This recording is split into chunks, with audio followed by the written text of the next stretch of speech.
الحمدللہ وکفا والصلاة والسلام علی عبادہ الذین اصطفیٰ خصوصاً علی افضلہم وخاتم النبیین محمد الامین وعلی آلہ وصحبہ اجمعین اما بعد فاعوذ باللہ من الشیطان الرجیم بسم اللہ الرحمن الرحیم قل هو اللہ احد اللہ الصمد لم یلد ولم یولد ولم یکن لہ کفوا احد صدق اللہ العظیم رب اشرح لی صدری ویسر لی امری واحلل عقدۃ من لسانی یفقہوا قولی اللہم ربنا الہمنا رشدنا واعذنا من شرور انفسنا اللہم ارنا الحق حقا وارزقنا اتباعه وارنا الباطل باطلا وارزقنا اجتنابه اللہم ربنا آنس وحشتنا فی قبورنا وارحمنا بالقرآن العظیم اللہم اجعلہ لنا اماما ونورا وہدا ورحمہ اللہم ذکرنا منہ ما نسینا وعلمنا منہ ما جہلنا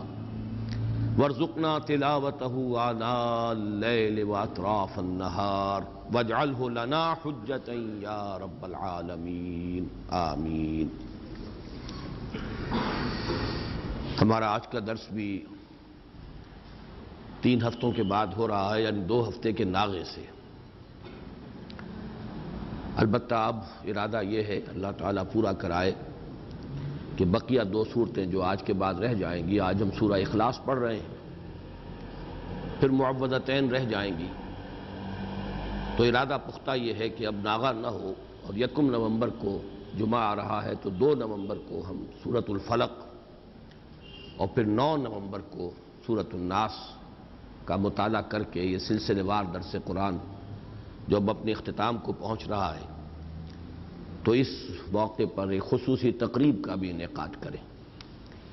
اس لیے کہ اب اس کے بعد پھر اثر نو شروع سے قرآن حکیم کے درس کے سلسلے کا مجھے آغاز کرنا ہے،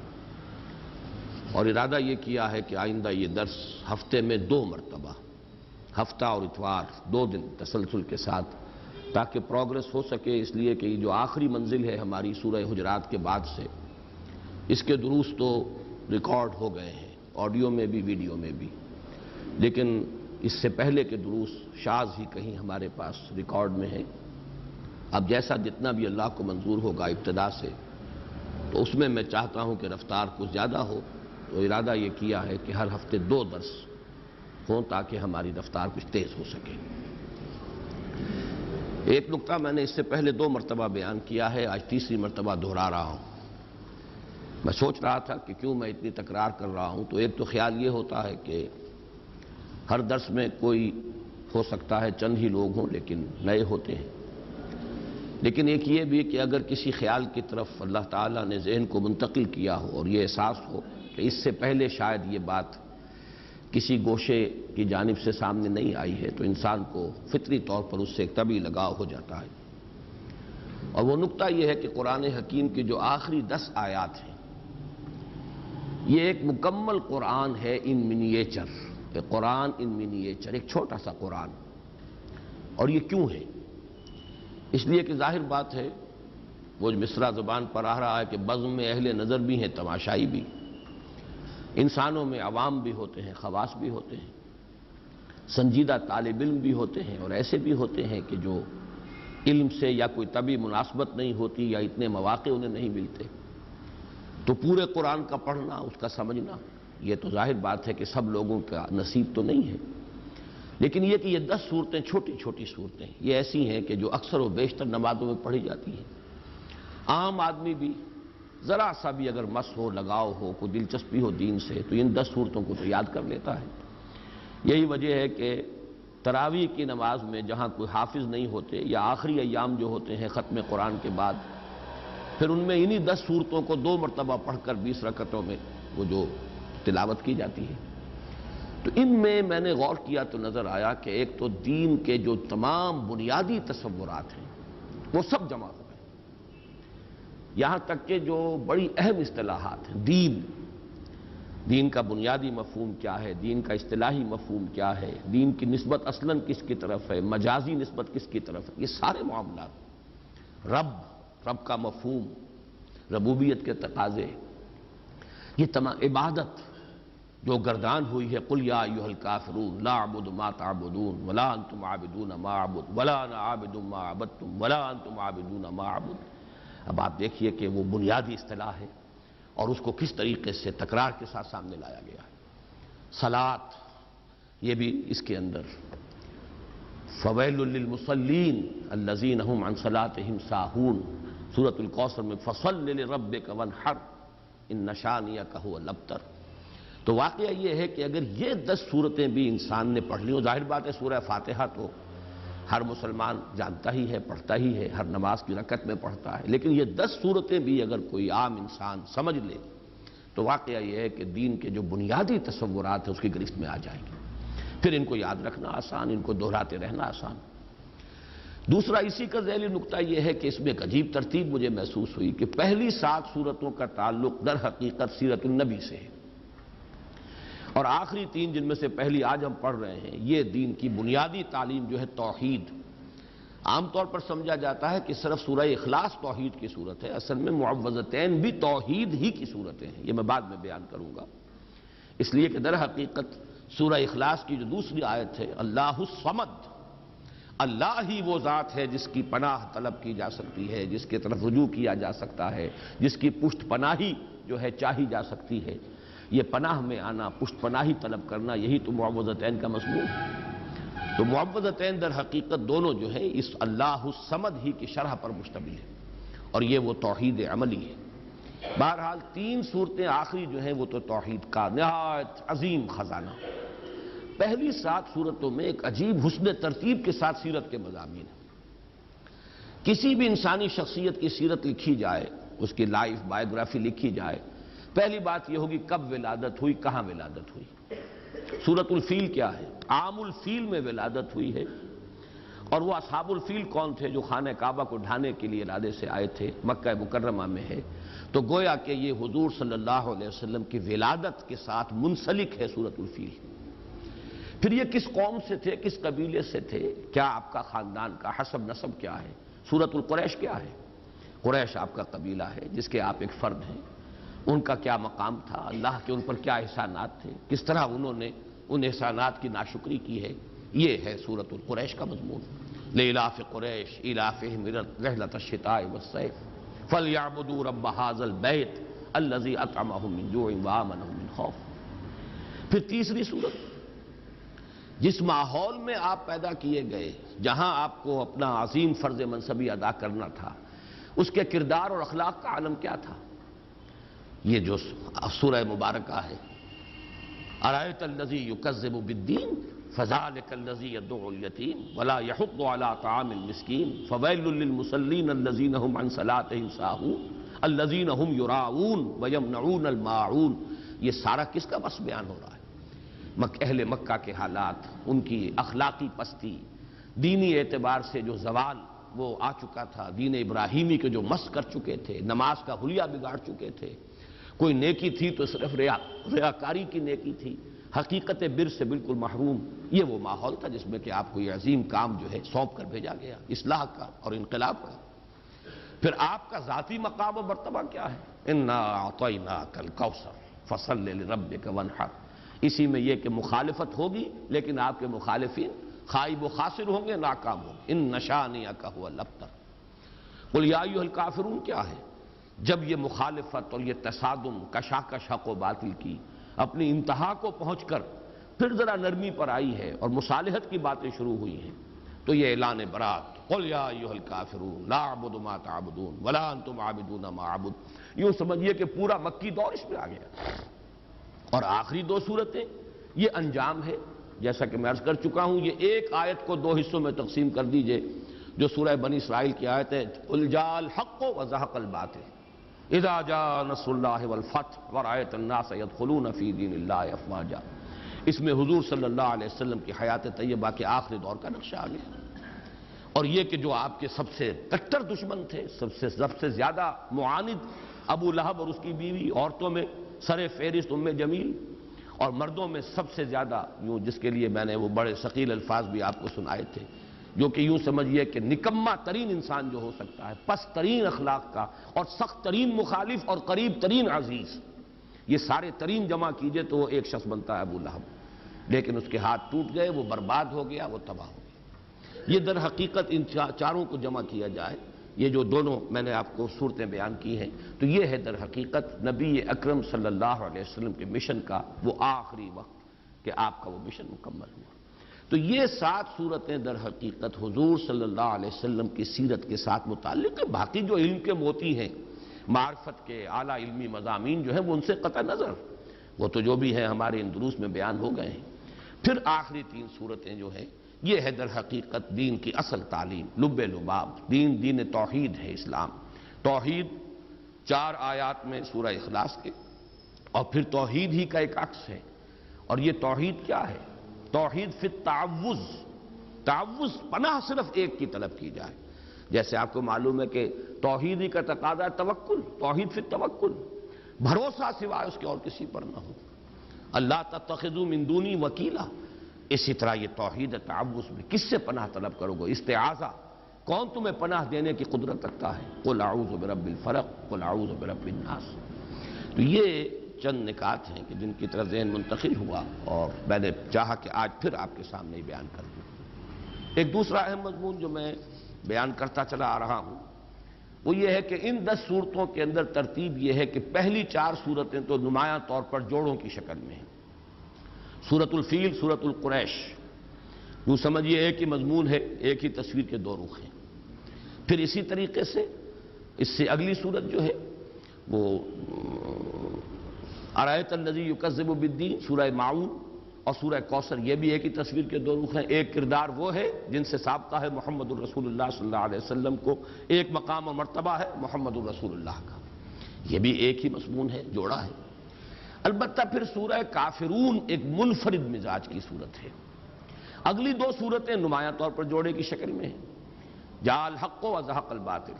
یہ در حقیقت ایک ہی تصویر کے 2 رخ ہیں۔ حق آ گیا، حق کو غلبہ ہو گیا، اللہ کی مدد آ گئی، اللہ کی نصرت آ گئی، اور لوگوں کو دیکھا کہ وہ فوج در فوج داخل ہو رہے ہیں اللہ کے دین میں۔ اور اسی بات کو تبت یدا ابی لہب وتب، انجام جو ہے حق آیا ہے تو باطل گیا ہے، روشنی آئی ہے تو ظاہر بات ہے کہ اندھیرا بھاگ گیا ہے، وہ ہے تبت یدا ابی لہب۔ تو یہ دونوں صورتیں ایک جوڑے کی شکل میں ہیں، لیکن سورہ کافرون یہاں منفرد مزاج کی حامل ہے۔ اسی طرح سورہ اخلاص یہ انتہائی منفرد ہے، یہ تو گویا کہ توحید کے مضمون پر مشتمل ہونے کے اعتبار سے بھی گویا کہ تقاضا بھی یہ تھا کہ یہ منفرد ہی ہو، اس کا جوڑا کوئی نہ ہو۔ اس سے بھی آپ کو معلوم ہے سورہ یاسین، یہ جب ہم وہ حصہ پڑھ رہے تھے قرآن مجید کا، تو میں نے بیان کیا تھا اس کا کوئی جوڑا نہیں، وہ قلب کے مانند ہے۔ وہ جو صورتیں وہاں 13 صورتیں آئی ہیں، ان میں یہ درمیان میں یہ سورہ مبارکہ جو ہے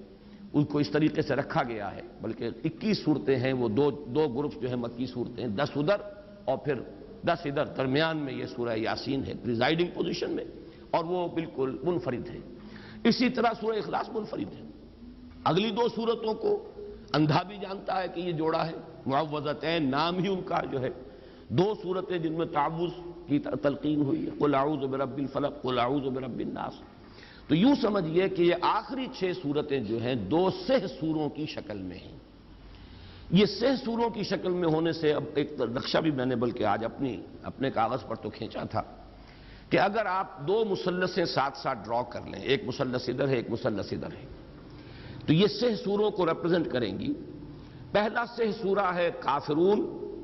نصر اور لہب۔ کافرون ہے اوپر پریزائڈنگ پوزیشن میں، اور اس کے ساتھ متعلق ہے جوڑے کی شکل میں سورۃ اللہب اور سورۃ النصر۔ ساتھ ہی دوسری مثلث ہے سورہ اخلاص، یہ ہے پریزائڈنگ پوزیشن میں، اور ان کے ساتھ جوڑا منسلک ہے معوذتین۔ اگر ان دونوں ٹرائنگلز کو، دونوں مثلثوں کو آپ برابر برابر رکھیں گے تو خود بخود ایک بات ابھرے گی، اور وہ میں اب چاہوں گا کہ اسے دوسرے اعتبارات سے بھی بہت واضح کر کے آپ کے سامنے رکھوں، کہ پھر بڑا گہرا ربط قائم ہو جاتا ہے سورہ کافرون میں اور سورہ اخلاص میں۔ یہ دونوں پریزائڈنگ پوزیشن میں ہیں ان 2 سوروں میں، 2 سہ سوروں میں، دونوں ٹاپ کے اوپر ہیں۔ ادھر سورہ کافرون ہے، ادھر سورہ اخلاص ہے۔ کافرون کے ساتھ متعلق سورۃ النصر، سورۃ اللہب،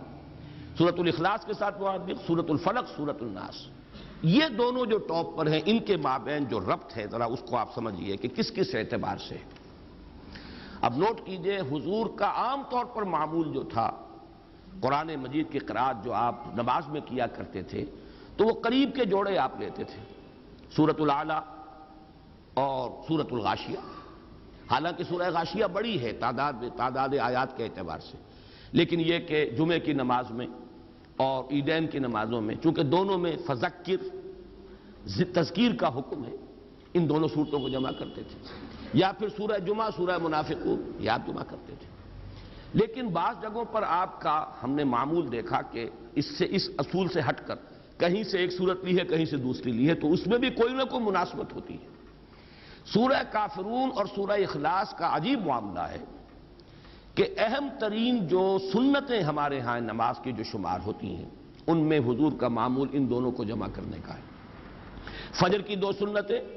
پہلی رکعت میں سورہ کافرون، دوسری میں سورہ اخلاص، درمیان میں 2 سورتیں چھوڑ دیں آپ۔ اسی طریقے سے طواف کی 2 رکعتیں بہت مشہور، بہت ہے،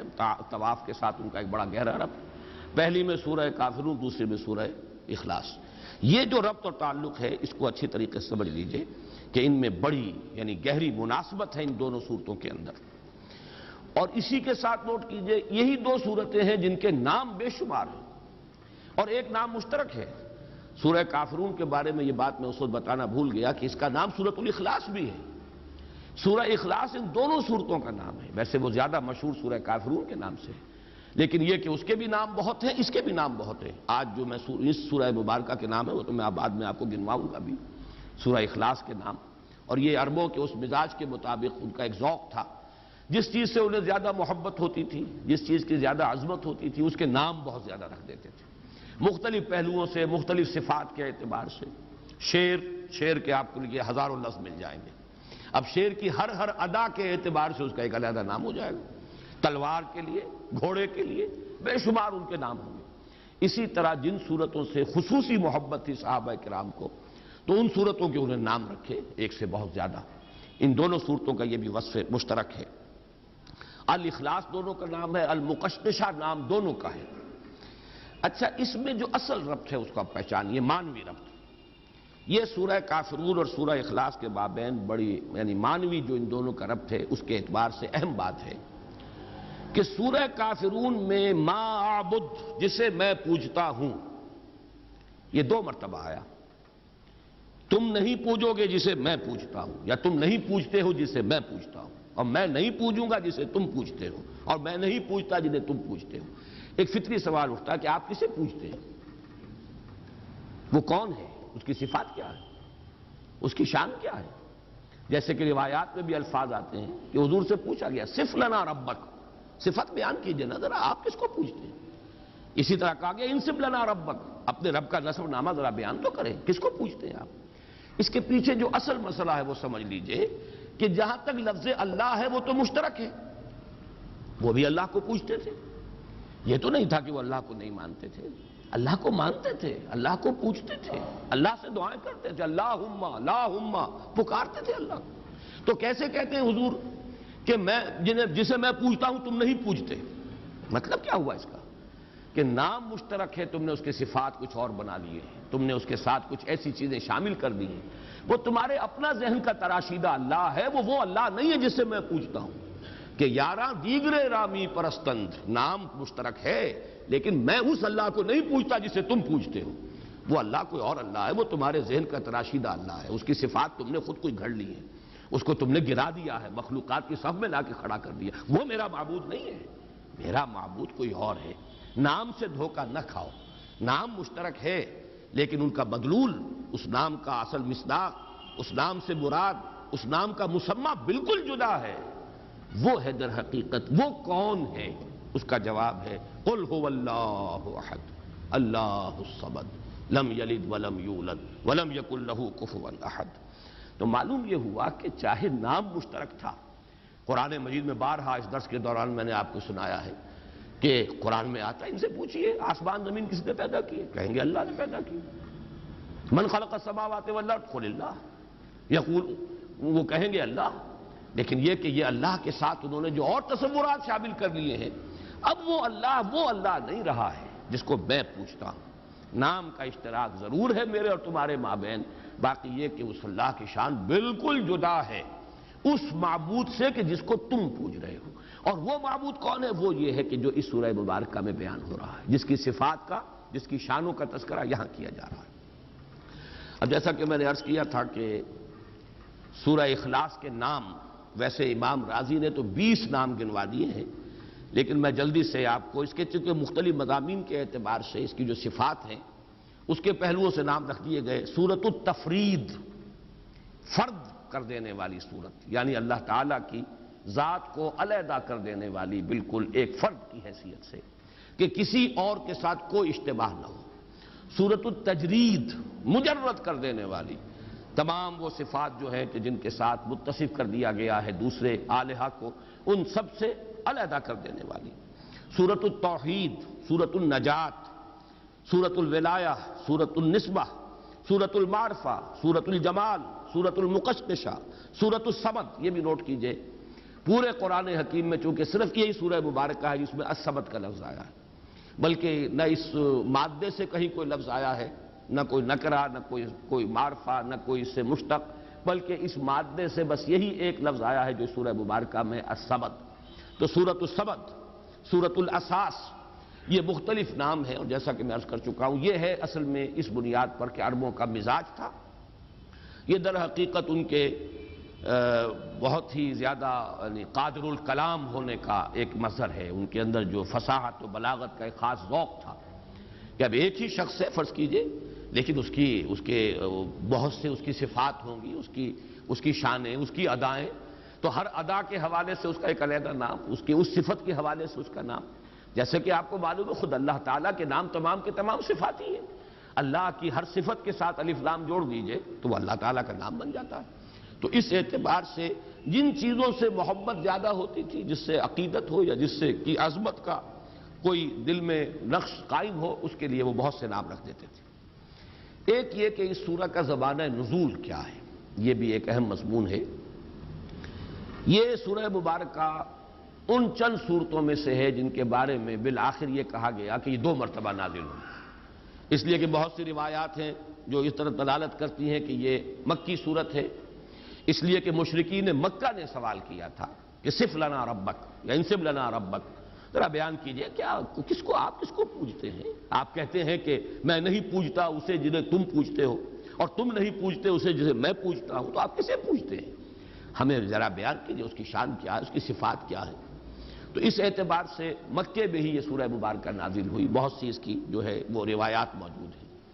بعض روایات یہ کہ یہود نے سوال کیا تھا کہ آپ اللہ کی توحید کا اور اللہ کو پر ایمان لانے کی جو دعوت دے رہے ہیں تو کیا صفات ہیں اس کی، تو یہ سورہ مبارکہ نازل ہوئی۔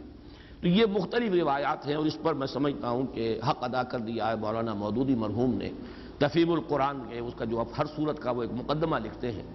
تو تمام روایات جمع کر دی ہیں، اور پھر ایک بہت ہی اہم اور بہت فیصلہ کن قول فیصل جو ہے انہوں نے لکھا ہے، بہت جامع، اور اس سے ثابت یہی ہے، اکثر لوگوں کی رائے بھی یہی ہے، لیکن اس کو بیان کرنے کا اسلوب وہاں پر بہت عمدہ ہے مولانا مودودی مرحوم کا، اور وہ یہ کہ یہ ہے مکی، لیکن چونکہ جب بھی حضور سے پوچھا گیا اللہ کے بارے میں تو حضور نے یہی صورت پڑھ دی، تو مغالطہ ہو گیا لوگوں کو، شاید یہ ابھی نازل ہوئی ہے، اور یہ میں پہلے بھی بیان کر چکا ہوں، جیسے وہ مشہور واقعہ جو حضرت عمر رضی اللہ تعالیٰ عنہ کا حضور کے انتقال کے بعد جو جذباتی ایک کیفیت ہو گئی تھی، اور آپ نے تلوار کھینچ لی تھی اور فرمایا تھا کہ جو کہے گا کہ محمد کا انتقال ہو گیا اسے قتل کر دوں گا، تو یہ خاص جذباتی کیفیت تھی، ایک جذب کا عالم تھا۔ تو اس وقت حضرت ابو بکر رضی اللہ تعالیٰ عنہ نے جب کھڑے ہو کر خطبہ دیا ہے، من کان یعبد محمدا فإن محمدا قد مات ومن کان یعبد اللہ فإن اللہ حی لا یموت، اور پھر آیت پڑھی وما محمد الا رسول قد خلت من قبلہ الرسل افإن مات او قتل انقلبتم علی اعقابکم۔ تو حضرت عمر اپنا یہ تاثر بیان کرتے ہیں کہ مجھے محسوس ہوا جیسے یہ آیت مبارکہ ابھی نازل ہوئی۔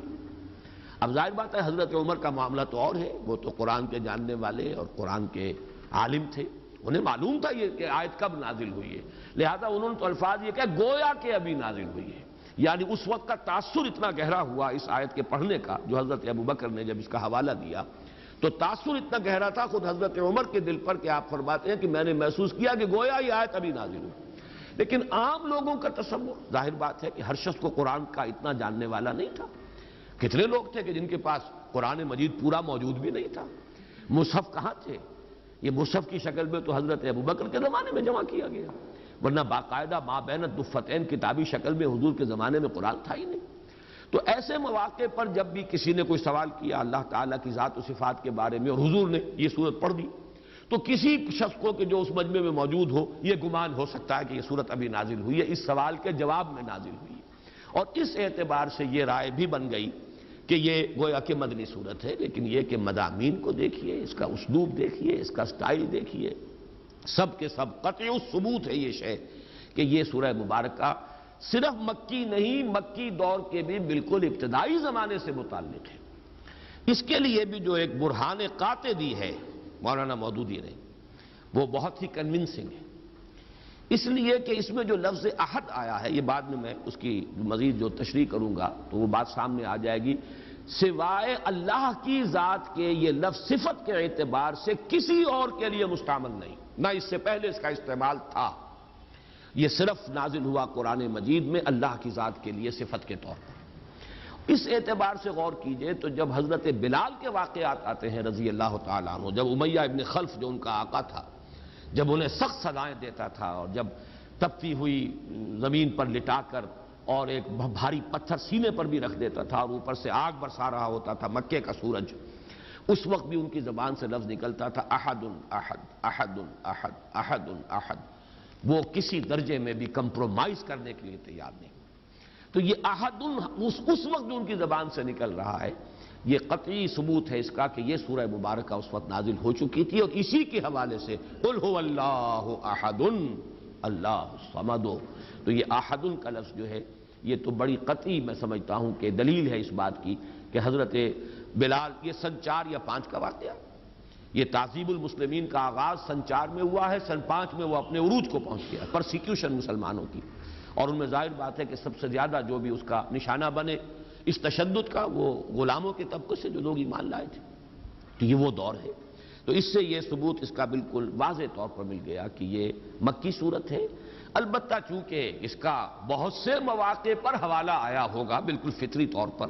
کہ جب بھی اللہ کی ذات و صفات کا معاملہ زیر بحث آیا یقیناً حضور نے یہی سورہ مبارکہ پڑھ دی، اور یہی سب سے مختصر صورت بھی ہے اور بہت جامع بھی ہے۔ اس اعتبار سے کچھ حضرات کو اگر یہ مغالطہ ہو گیا ہو کہ یہ مدینے میں نازل ہوئی ہے تو وہ بات قرین قیاس سے سمجھ میں آتی ہے۔ ایک اور موضوع میں چاہتا ہوں وہ بھی آپ کے سامنے واضح ہو جائے، پہلے بھی میں نے کہا لفظ استعمال کیے، جس چیز سے عربوں کو خاص محبت ہو جاتی تھی اس کے نام بہت سے رکھتے تھے،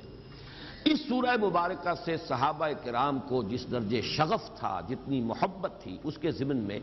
کچھ واقعات بیان ہوئے۔ ایک روایت کے جو بخاری اور مسلم دونوں میں ہے اور اس کی راویہ ہیں حضرت عائشہ صدیقہ رضی اللہ تعالی عنہا، اس میں واقعہ بیان ہوا ہے کہ حضور نے کوئی دستہ بھیجا کسی مہم پر،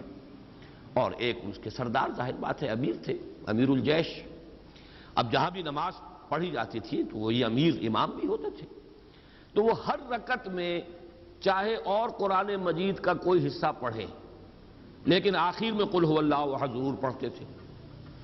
کچھ لوگوں نے منع کیا یہ آپ کیوں کرتے ہیں، یا تو پھر قل هو اللہ احد ہی پڑھیے، یا یہ کہ جب آپ نے کچھ اور آیتیں پڑھ لی ہیں تو جو تقاضا ہے نماز کی ہر رکعت میں قرآن مجید کے پڑھنے کا وہ پورا ہو گیا، تو ہر رکعت میں آپ کیوں یہ سورہ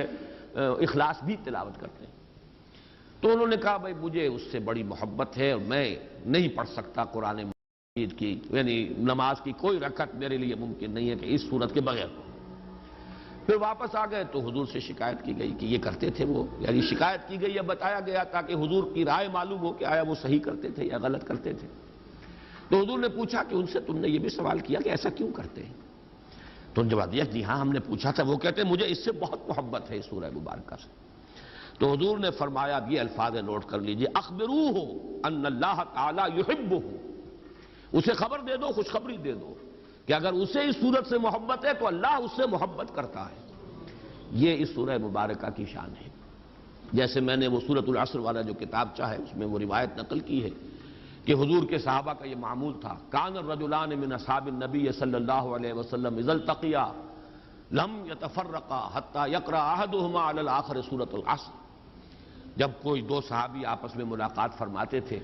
تو ایک دوسرے سے جدا نہیں ہوتے تھے جب تک سورۃ العصر نہ پڑھ لیں۔ تو چونکہ وہ ہدایت، عملی ہدایت، وہ زندگی کے اندر کیا رخ اختیار کرنا ہے، اس کے اعتبار سے جامع ترین سورت جو ہے وہ سورۃ العصر ہے،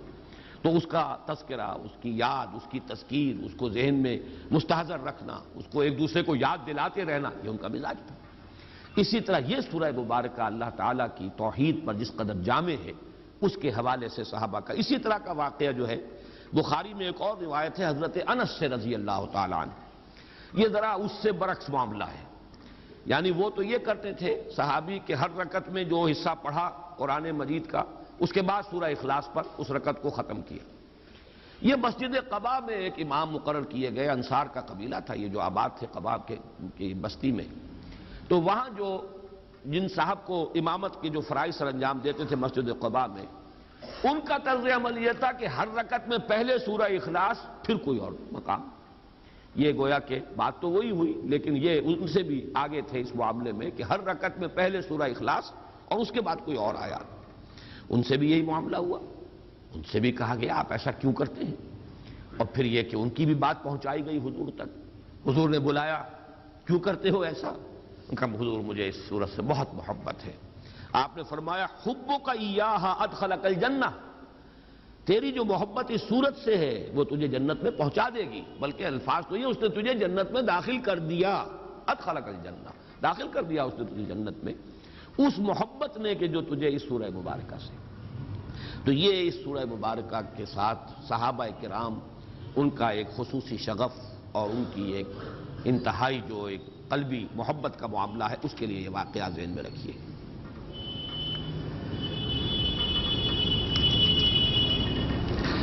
اس صورت کے بارے میں ویسے تعجب کے ساتھ بیان کر رہا ہوں کہ مولانا اصلاحی صاحب نے ایک جملہ لکھا ہے، بعض لوگ اسے ثلث قرآن کے مساوی قرار دیتے ہیں، حالانکہ صحیح ترین روایات میں یہ خود حضور کا قول ہے۔ یعنی مجھے حیرانگی اس پر ہے کہ اتنی صحیح، اچھا قول قبول بھی کر رہے ہیں، اس کی توجیہ بھی بیان کر رہے ہیں۔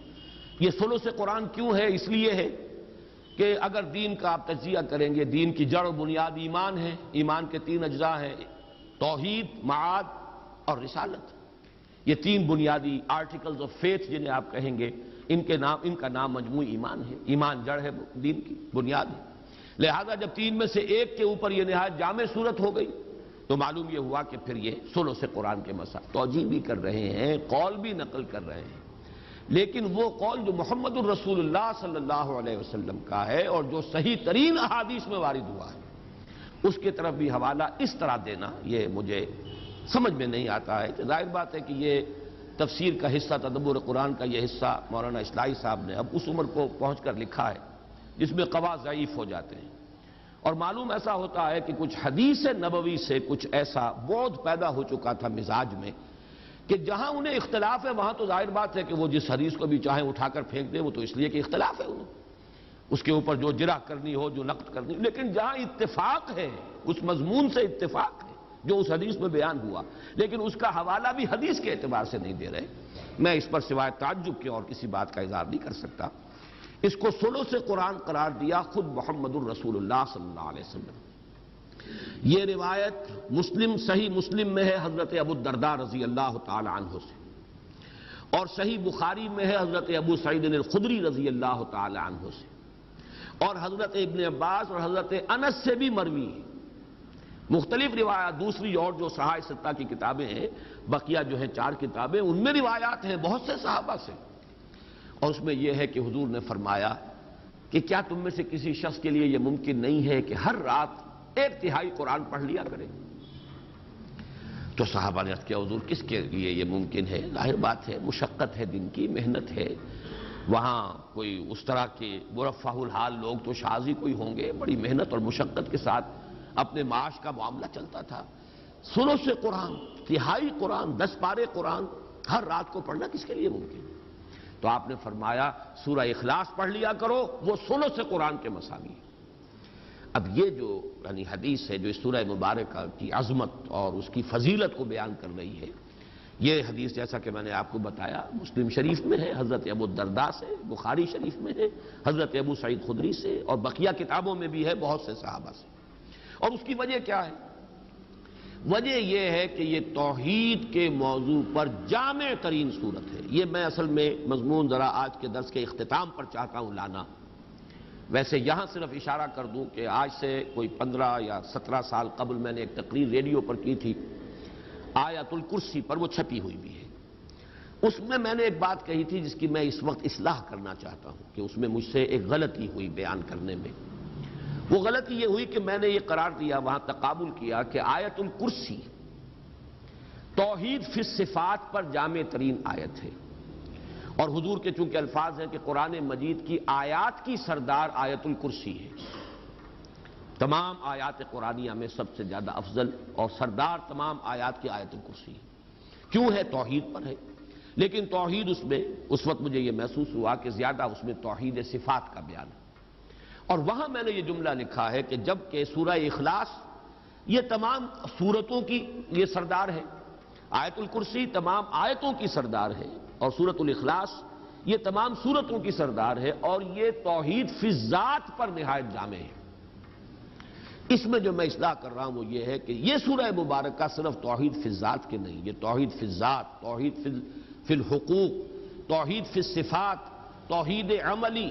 اور سب سے اونچی توحید ایک ہے توحید وجودی،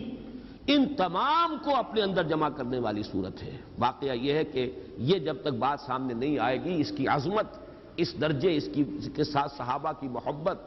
ثلث قرآن کے مساوی اس کا قرار دے دینا، جب تک کہ یہ تمام پہلو جو ہے توحید کے وہ سامنے نہ آ جائیں کہ اس ایک صورت میں اللہ تعالیٰ نے جمع کر دیا ہے، تو یہ اس کی عظمت نکھر کر سامنے نہیں آتی۔ اور یہ قول مبارک نبی اکرم صلی اللہ علیہ وسلم کا کہ یہ ثلث قرآن کے مساوی ہے، اس کی صحیح توجیہ جو ہے، ویسے یہ کہ مستند ہے ان کا فرمایا ہوا، حضور نے جو بات کہی سر آنکھوں پر، لیکن یہ کہ اس بات پر ایک انشراح ہو، علی وجہ البصیرت ایک انسان پہچانے کہ ہاں یہی بات ہے اور یہ اس بنیاد پر ہے، تو یہ بات نہیں حاصل ہو سکتی جب تک کہ یہ بات سامنے نہ آ جائے کہ یہ چاروں قسم کی توحیدیں، توحید وجودی، توحید عملی، توحید ذاتی، توحید صفاتی، ایک ایک آیت میں ایک ایک توحید کو نہایت ہی مختصر بلکہ گنتی کے الفاظ کے اندر جمع کر دیا گیا ہے۔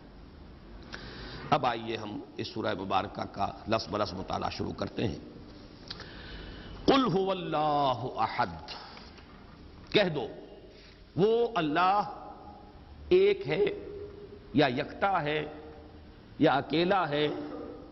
یا بے ہمہ ہے، سب سے الگ ہے۔ یہ میں نے چند جملے جو ہیں علیحدہ علیحدہ بیان کیے ہیں۔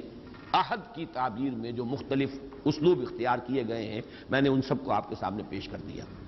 پہلے تو اس جملے کی ترکیب کے بارے میں رائے سمجھ لیجئے۔ ایک رائے یہ ہے کہ قل، اس کے بعد ہوا جو ہے یہ ضمیر شان ہے، یہ ترکیب کے اندر شمار میں نہیں آئے گی۔ مبتدا ہے اللہ، احد خبر ہے، اللہ مبتدا، احد خبر، جملہ خبریہ بن گیا، جملہ اسمیہ خبریہ۔ اور یہ ہوا جو ہے یہ صرف اضافی طور پر ضمیر شان کی حیثیت سے آئی۔ ایک رائے یہ کہ نہیں، ہوا مبتدا ہے، اللہ اس کی خبر اول ہے، وہ اللہ ہے، اکیلا ہے، گویا کہ دو خبریں ہیں، خبر اول اللہ اور خبر دوم احد، یا خبر اللہ اور اس کا بدل احد۔ یہ دو انداز ہیں ترکیب کے کہ جو اس ایک جملے کے کیے گئے ہیں، اور اس کے اندر دونوں کے اندر پورے دلائل موجود ہیں، اور مفہوم اور مدلول کے اعتبار سے ان میں کوئی خاص فرق واقع نہیں ہوتا۔ جیسا کہ میں بیان کر چکا ہوں، اس کی تقریب کیا ہوئی؟ میرے نزدیک اس کی صحیح ترین تقریب جڑتی ہے سورہ کافرون سے، اور خاص طور پر حضور کے اس فرمانے سے، میں نہیں پوچھتا جسے تم پوچھتے ہو۔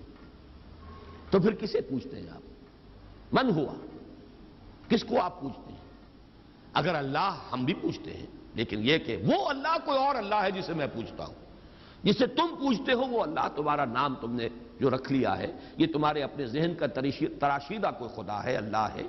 می تراشد فکر ما ہردم خدا وندے جگر، رست از یک بند تا افتاد در بندے دیگر، اس اللہ کو میں نہیں پوچھتا، میں جسے پوچھتا ہوں وہ اللہ ہے جو اکیلا ہے۔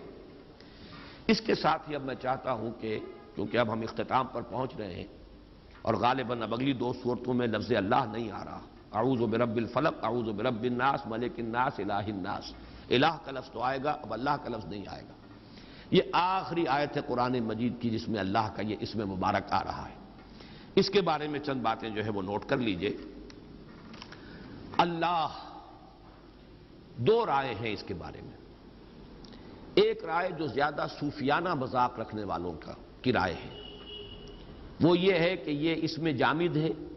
مشتق نہیں ہے، کسی اور مادے سے نکلا نہیں ہے، اسم جامد ہے اور اسم ذات ہے اللہ کا۔ اسم ذات لاہور شہر کا نام ہے، مطلب اس کو کہاں سے نکلا، کیا نکلا کہیں سے نہیں ہے، تو ایک علامت کے طور پر ہے، اس کو اسم جامد کہتے ہیں۔ مشتق وہ ہے جو کسی مادے سے نکلا ہو، فعل سے فاعل اور مفعول اور فعال یہ سب کے سب بنتے چلے گئے، استفعال یہ سب کے سب اس سے مشتق ہے۔ علم سے عالم، علامہ، علیم، متعلم یہ سب کے سب آ گئے، معلم یہ سب مشتق ہے، مادہ علم ہے۔ لیکن ایک رائے جو زیادہ تر صوفیانہ مزاج رکھنے والے لوگوں کی ہے وہ یہ ہے کہ یہ اسم جامد ہے، کسی سے نہیں بنا، کوئی اس کا مادہ نہیں، اور یہ اسم ذات ہے۔ یہ خاص طور پر میں اس لیے کہہ رہا ہوں کہ صوفیہ کے بعض حلقوں میں اللہ کے لفظ کے ساتھ بالکل وہی معاملہ کیا جاتا ہے جو لفظ اوم کے ساتھ ہندوؤں میں کیا جاتا ہے۔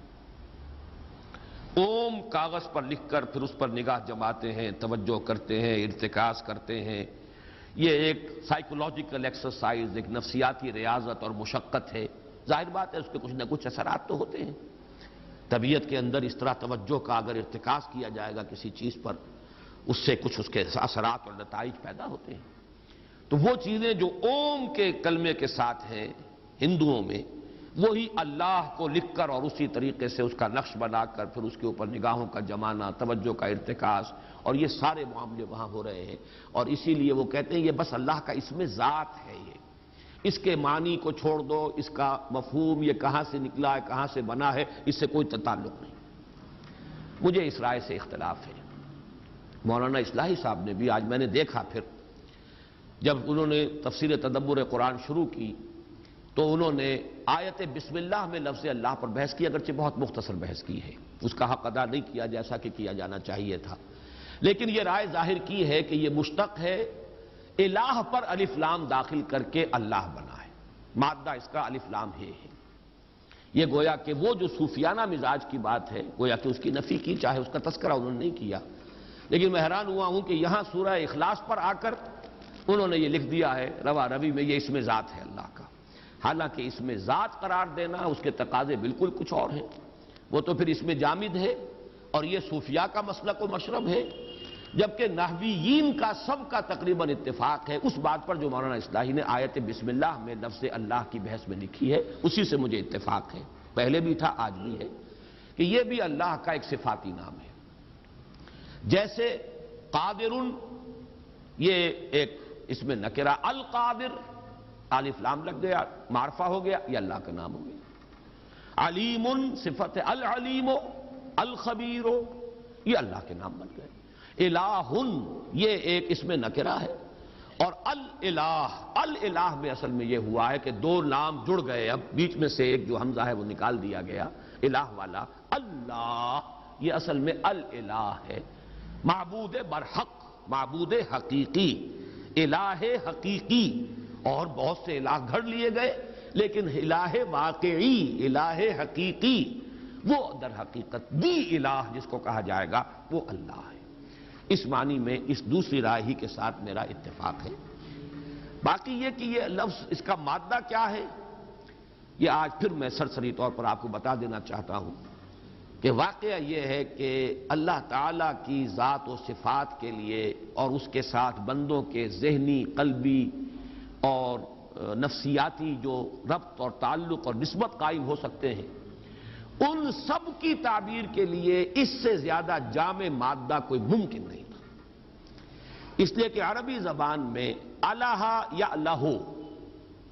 اس کے معنی ہے عبادہ، الہ یا لہو عبادہ، کسی کی عبادت کی، تعلہ بھی آتا ہے، یہ باب تفاعل سے کسی کو معبود بنا لینا۔ پھر الہ یلہ آتا ہے دو معنی میں، الہ الفصیل الی امہ، کوئی جانور ہے، گائے ہے، اس کا بچڑا جو ہے آپ نے دور باندھا ہوا ہے تاکہ دودھ نہ پی جائے، کہیں اگر رسی کھل گئی تو جیسے وہ بے تابانہ دوڑتا ہے ماں کے تھنوں کی طرف، یہ جو اس کی کیفیت ہے، یہ ہے الہ یلہ، الہ الفصیل الی امہ، وہ بچہ جو ہے جو ماں سے جدا کر دیا گیا تھا، اس کو وہ دوڑا لپکا والہانہ انداز میں اپنی ماں کی طرف، تو الہ یلہ جو ہے لپکنا والہانہ انداز میں۔ پھر اسی کا ایک مفہوم ہے الہ کا تحیرہ، متحیر ہو گیا، کچھ سمجھ میں نہیں آ رہی۔ یہ بھی در حقیقت اللہ کی ذات کے بارے میں انسان جتنا غور کرے سوائے تحیر کے کچھ حاصل نہیں۔ یہ فلسفیوں کا جو آخری تصور ہو سکتا ہے اللہ کے بارے میں، غور و فکر کرنے والوں کا، سوچنے والوں کا، وہ یہ ہے کہ کس نقشد و نقشایت بحکمت یہ معمارہ، کچھ نہیں جان سکتے اس کے بارے میں ہم، تحیر کے سوا ہاتھ میں کچھ نہیں آتا۔ پھر ایک رائے یہ ہے کہ اس کا اصل مادہ ہے والہ یلہ، واو جو ہے الف سے، حروف علت جو ہے آپ کو معلوم ہے یہ بدل جاتے ہیں، تو یہ والہ یلہ ہے جس سے لفظ بنتا ہے والہانہ، انتہائی محبت، شدید محبت، والہانہ محبت۔ ایک رائے یہ ہے کہ یہ لاہ یلاہ سے ہے، لاہ احتجبہ، کسی چیز کا چھپ جانا، مخفی ہو جانا، لاہ یلوہ، کوئی شے چھپ گئی، مخفی ہو گئی، احتجبہ، تو یہ اللہ تعالیٰ کی ذات کہ جو اس اعتبار سے حجاب میں ہے، پردے میں ہے۔ اگرچہ بڑا پیارا جملہ ہے امام راضی کا، میں نے آپ کو بہت سے مواقع پر سنایا ہے، فَسُبْحَانَ الَّذِي احْتَجَبَ لِشِدَّتِ ظُہُورِهِ، پاک ہے وہ ذات جو چھپ گئی ہے اپنے ظہور کی شدت کی وجہ سے۔ جیسے سورج کو آپ دیکھ نہیں سکتے، آنکھیں چکا چاند ہو جائیں گی، آپ دیکھ نہیں سکتے، یہ نہیں کہ سورج چھپا ہوا ہے، سورج تو آیا ہے، آپ نہیں دیکھ سکتے، اس کے ظہور کی شدت اتنی ہے کہ آپ دیکھ نہیں سکتے، تاب نہیں لا سکتے۔ فَسُبْحَانَ الَّذِي احْتَجَبَ لِشِدَّتِ ظُہُورِهِ، پاک ہے وہ ذات جو پردے میں آ گئی ہے، چھپ گئی ہے، لیکن یہ چھپ جانا اس کا اپنے شدت ظہور کی وجہ سے، اس کے ظہور کی شدت اتنی ہے۔ اب یہ جو میں نے 5 استعمالات بتائے ہیں، لفظ الہ ان سب سے مشتق، ان سے مل کر بنا ہے۔ اب دیکھیے 3 ہیں اصل میں تصور معبود کے۔ عام لوگوں کا تصور معبود کیا ہے، جو نہ فلسفی ہے، نہ صوفی ہے، اس سے آگے اسے اٹھنے کا موقع ہی نہیں ملا، نہ فکری اعتبار سے، نفسیاتی اعتبار سے۔ عام آدمی ہے، محنت کرتا ہے، مزدوری کرتا ہے، ہل چلاتا ہے، کچھ اینٹیں ڈھوتا ہے، بہرحال اس کا بھی ایک تصور تو ہے۔ اس کا تصور کس سے ہے؟ اس کی احتیاجات ہوتی ہیں، اس کو تکلیفیں آ جاتی ہیں، اسے بیماری آ جاتی ہے، کسی کو وہ پکارتا ہے، کوئی میرا مددگار، کوئی ہے جو مجھے ان مصائب سے چھٹکارا دلا دے، کوئی ہے جس کی پناہ میں طلب کر سکوں، کوئی میرا مددگار ہے۔ یہ جو کسی کی طرف رجوع کرنا ہے اپنی احتیاج میں، اپنی مشکلات میں، یہ معبود کا ایک سب سے زیادہ جو پریمیٹو تصور ہے۔ ایک عام انسان کا تصور جو ہے وہ وہی ہے، جیسے بچہ اپنی والدہ کو سمجھتا ہے میری محافظ یہ ہے، مجھے دودھ یہ دیتی ہے، مجھے بچاتی یہ ہے۔ سب سے چھوٹا بچہ تو ظاہر بات ہے ماں کے سوا جانتا ہے کس کو ہے، وہ تو اسی کی چھاتیوں کی طرف لپکتا ہے، اس کی ساری ضرورت جو ہے وہ وہاں سے پوری ہو رہی ہے۔ اور اس کے بعد بھی جیسے جیسے ذہن کھلتا ہے پھر والدین ہیں، والد کا اس کو تصور حاصل ہوتا ہے، بھائیوں کا، بہنوں کا، کنبے کا، اپنے قبیلے کا۔ لیکن یہ جو ہے کہ اپنی ضروریات کے لیے کسی کی طرف رجوع کرنا، مدد کی ضرورت ہو تو کس کو پکاروں، کہیں کو ضرورت ہو تو کس سے جا کر درخواست کروں کہ میری ضرورت پوری کر دے، یہ ہے تصور کہ جو ایک عام انسان کا ہے، اور عبادت کا تقاضا اس میں ابھرتا ہے در حقیقت اس اعتبار سے۔ اس اعتبار سے تو وہ الہ الفصیل الی امہ، جیسے کہ بچہ لپکتا ہے ماں کی طرف، ایسے ہی فطرت انسانی میں ایک لپک موجود ہے، کسی ہستی کی طرف وہ لپکتا ہے اپنی دستگیری کے لیے، اپنی مدد کے لیے، اپنی مشکل کشائی کے لیے، اپنے مسائل کے حل کے لیے۔ یہ ہے تصور عوام کا۔ اس سے اوپر تصور فلاسفہ کا، اہل منطق کا، سوچتے چلے جائیں، غور و فکر کرتے چلے جائیں، ایک جگہ آ کر رکنا پڑتا ہے، اور سوائے اس کے کچھ نہیں کہہ سکتے کہ کچھ نہیں سمجھ سکتے۔ اس کی ذات ما ورا، وراء الورا، وراء الورا، وراء الورا، ہمارے وہم سے، خیال سے، تصور سے، تخیل سے سب سے بعید، کوئی اس کا تصور نہیں، کوئی اس کے بارے میں ہم کچھ نہیں کہہ سکتے۔ ہمارے ہاں بھی متکلمین نے درجے قائم کیے ہیں ذات بحت، صفات کے معاملے میں بھی وہ کہتے ہیں وہ صفات کا تصور بھی جو ہے اللہ کی ذات جو ہے در حقیقت اس سے بھی بہت بلند ہے کہ اس کے ساتھ کسی صفت کا بھی تصور کیا جائے، اس لیے کہ صفات میں سلبی صفات بھی ہیں، صفات میں انفعالی صفات بھی ہیں۔ اللہ خوش ہوتا ہے، اللہ ناراض ہوتا ہے، یہ انفعالی کیفیت ہے۔ آپ کے کسی دوست نے آپ کے لیے کوئی اچھا کام کیا تو آپ خوش ہوئے نا، یہ خوشی پیدا ہوئی ہے رد عمل کے طور پر کسی کے طرز عمل سے یا کسی شے کو دیکھ کر، یہ ایک انفعالی صفت ہے۔ آپ کو غصہ آتا ہے، اللہ غضبناک ہوتا ہے، غضب اللہ تعالی واہتز لہ العرش، اللہ غضبناک ہوتا ہے یہاں تک کہ اس کا تخت کانپنے لگتا ہے، لیکن یہ انفعالی کیفیت ہے۔ کسی نے کچھ آپ کا بگاڑا ہے، کسی نے بغاوت کی ہے، کسی نے توہین کی ہے، کسی نے آپ کے ساتھ کوئی ناروا معاملہ کیا ہے تو اس کے رد عمل میں یہ غضب پیدا ہوا۔ تو اس اعتبار سے ہمارے متکلمین بھی پہنچتے ہیں ذات بحت وہ تو صفات سے بھی گویا کہ معرہ، بالکل وہ ہر کیفیت سے انفعالی اور ان تمام چیزوں سے ماورا، لیکن بہرحال وہ تو ایک دور کی بات ہے۔ البتہ جیسے کہ میں نے عرض کیا ذات کے بارے میں سوائے تحیر کے اور کچھ حاصل نہیں، یہ فلاسفہ کا تصور ہے۔ وہ ذات جس کی کنہ سمجھ میں نہیں آ سکتی، جس کو کہ میں نے بارہا آپ کو سنایا ہے، حضرت ابوبکر صدیق رضی اللہ تعالی عنہ اور حضرت علی رضی اللہ تعالی عنہ دونوں کے مقولوں سے مل کر وہ ایک شعر بن جاتا ہے۔ حضرت علی کا ہے والبحث عن کنہ الذات اشراک، اور حضرت ابوبکر کی طرف منسوب ہے یہ قول کہ العجز عن درک الذات ادراک، اللہ تعالیٰ کی ذات کے ادراک سے عاجز ہو جانا ہی ادراک ہے، بس اس کے سوا ہم کچھ نہیں جان سکتے کہ اسے ہم نہیں جان سکتے۔ معلومم شد کہ ہیچ معلوم نہ شد، یہ بھی بہت بڑی معرفت ہوتی ہے کہ آدمی کو معلوم ہو جائے کہ میرے علم کی رسائی بس یہیں تک ہے، اس سے آگے نہیں ہے۔ یہ سب سے بڑی معرفت یہ ہے، انسان کو معلوم ہو کہ میں کہاں تک پہنچ سکتا ہوں، کہاں سے آگے میری رسائی نہیں ہے۔ اس اعتبار سے العجز عن درک الذات ادراک، اللہ کی ذات کے ادراک سے عاجز ہو جانا ہی ادراک ہے۔ والبحث عن کنہ الذات اشراک، اور اللہ کی ذات میں کوئی کنہ میں اس کی اگر آپ ماہیت کو سمجھنے کی کوشش کریں گے تو شرک میں مبتلا ہو جائیں گے، اس لیے کہ کوئی نہ کوئی نقشہ ذہن میں جمائیں گے اور وہ نقشہ اس ذات کا ہے ہی نہیں، وہ آپ کے ذہن میں آ ہی نہیں سکتا، تو یہ تو کوئی آپ کا اپنا ڈرا کیا ہوا نقشہ ہے، آپ کے اپنے ذہن کا تراشیدہ خدا ہے۔ می تراشد فکر ماں ہر دم خدا بندے دیگر، میرا فکر تو ہر وقت ایک نیا خدا بناتا رہتا ہے اپنے ذہنی سطح کے مطابق۔ ہر شخص کی ذہنی سطح علیحدہ ہے، پھر یہ کہ ہر شخص کی ذہنی سطح میں تبدیلی آ رہی ہے، ارتقاء ہو رہا ہے، تو اگر تو اپنے ذہن سے خدا کو بنانا ہے تو وہ تو ہر لحظہ ایک نیا خدا بنا لیں گے آپ، اس لیے کہ آج آپ کی ذہنی سطح کچھ اور تھی اور کل کچھ اور ہوگی۔ اس اعتبار سے والبحث عن کنہ الذات اشراک، یہ تحیر علیہ، تحیر ہو جائے۔ اور ایک ہے توحید صوفیہ کی، لا مقصود الا اللہ، لا محبوب الا اللہ، لا مطلوب الا اللہ، یہ ہے در حقیقت محبوب ہونے کا تصور، والہانہ محبت اللہ سے، جس کو قرآن کہتا ہے والذین آمنوا اشد حبا للہ۔ اب یہ کہہ دینا آسان ہے، لیکن یہ کہ اس محبت کی تو کوئی اگر رمز شناسی بھی جو ہے انہی کو ہوگی جنہیں کوئی نہ کوئی اس کی کوئی تجربہ ہوا ہو، ورنہ یہ ہے کہ ذہناً مان لینا، عقلاً مان لینا یہ کچھ اور شے ہے، اور واقعتاً انسان کے جذباتی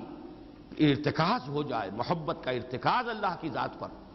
تو یہ والذین آمنوا اشد حبا للہ، تو والہانہ، ان تمام کو جمع کیجئے تو لفظ الہ بنتا ہے۔ اور انسان، یہ میں نے ڈاکٹر رفیع الدین کے حوالے سے اس فلسفے کو بارہا بیان کیا، آج صرف حوالہ دے رہا ہوں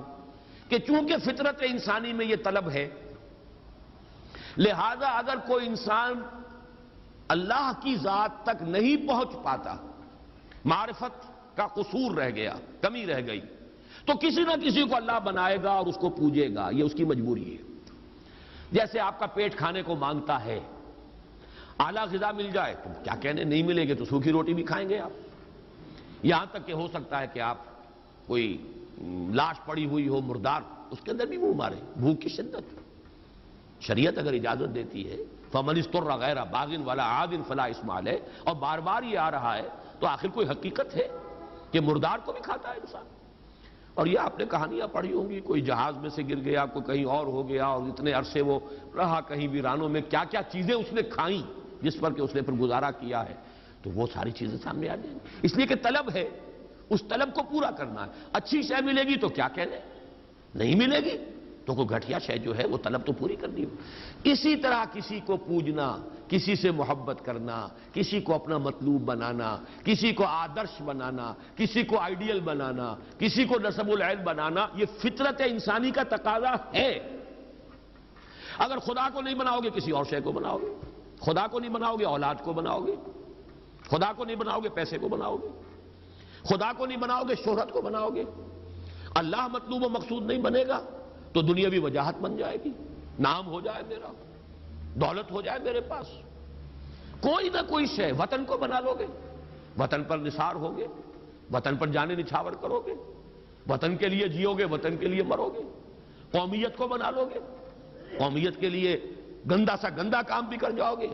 اور اعلیٰ سے اعلیٰ قربانی بھی دے جاؤ گے۔ قومیتوں کے لیے کیا نہیں ہوتا؟ قومیت ہو، وطنیت ہو، کوئی آئیڈیل ہو، کسی نہ کسی شے کو ہر باشعور انسان وہ اپنا مطلوب و مقصود بناتا ہے لا محالہ۔ بس مبارک ہے وہ، کامیاب ہے وہ جن کا ذہن، جن کی معرفت ذات باری تعالیٰ تک پہنچ جائے۔ وہی محبوب، وہی مطلوب، لا مطلوب الا اللہ، لا مقصود الا اللہ، لا محبوب الا اللہ۔ یہ ہے در حقیقت تیسرا تصور، یہ بلند ترین تصور ہے۔ ذہن میں رکھیے، عامیانہ تصور معبود کا بحیثیت مشکل کشا، بحیثیت رازق، بحیثیت دستگیر، بحیثیت مددگار، یہ ہے معبود کا ایک تصور، یہ ہے عام آدمی کا تصور۔ وہ عام آدمی اس سطح تک بھی اگر توحید پر آ گیا، اس کے سوا کوئی مشکل کشا نہیں، اس کے سوا کوئی حاجت روا نہیں، اس کے سوا کوئی روزی رساں نہیں، اس کے سوا کوئی مددگار نہیں، اس کے سوا کوئی نہیں کہ جو آپ کو تکلیف سے نجات دے سکے، توحید مکمل ہو گئی اس کی ذہنی سطح یہی ہے، اس سے آگے کا وہ مکلف نہیں ہے۔ سوچنے سمجھنے والے فلاسفہ، غور و فکر کرنے والے، وہ پھر یہ کہ وہ ذات جس کو نہیں سمجھ سکتے، بس ہے، جس پہ این بردان کے ہست ہے ضرور، کیا کیسا ہے، کون ہے، یہ ہم نہیں جانتے۔ دور بینان بارگاہ الست، جو زدی پہ نبردان کے ہست ہے ضرور، کوئی نہ کوئی ہے۔ یہ جس کو کہ میں نے اقبال کے حوالے سے آپ کو بتایا کہ اقبال کہتے ہیں کہ کائنات کانسیپٹ ہے، گاڈ از پرسن۔ جیسے میں نے اس کو چھوا اور مجھے معلوم ہوا کہ ایک سخت سطح ہے یہاں پر ہے، یہ پرسیپشن ہے میری، کنسیپشن کچھ اور ہے، تصور ذہن کے اندر نقشہ بن گیا۔ خدا کا تصور ہم قائم نہیں کر سکتے، لیکن خدا کے ساتھ ہمارا جو باطنی رشتہ ہے کہ اندر محسوس ہوتا ہے کہ ہے، جس کی مثال بھی میں نے دی تھی، بعض حضرات کے شاید علم میں نہ ہو، کہ جیسے میں اس وقت اس دیوار کو دیکھ رہا ہوں تو ایک تصور میرے ذہن میں قائم ہوا، دیوار اتنی لمبی ہے، اتنی چوڑی ہے، اتنی اونچی ہے، یہ دیوار جو ہے سفید رنگ اس پر ہوا ہے، میں نے ایک تصور قائم کر لیا۔ فرض کیجئے کہ میں اندھا ہوں، میں نہیں دیکھ سکتا، میں جاتا ہوں اور ہاتھ لگا کر دیکھتا ہوں دیوار ہے، کتنی لمبی ہے مجھے نہیں پتا، اس لیے کہ وہ کانسیپٹ تو صرف میرے اس ٹچ سے نہیں ہو گیا، یہ تو ایک یک رخا، ایک ون سائیڈڈ میرا اس وقت ایک پرسیپشن ہے، لیکن ہے، یہ میں جس زور سے کہوں گا ہے، دیوار ہے۔ تو ذات باری تعالیٰ کے لیے بس انسان کے پاس یہ کہ ہے، دور بینان بارگاہ الست، جس پہ این بردان کے ہست،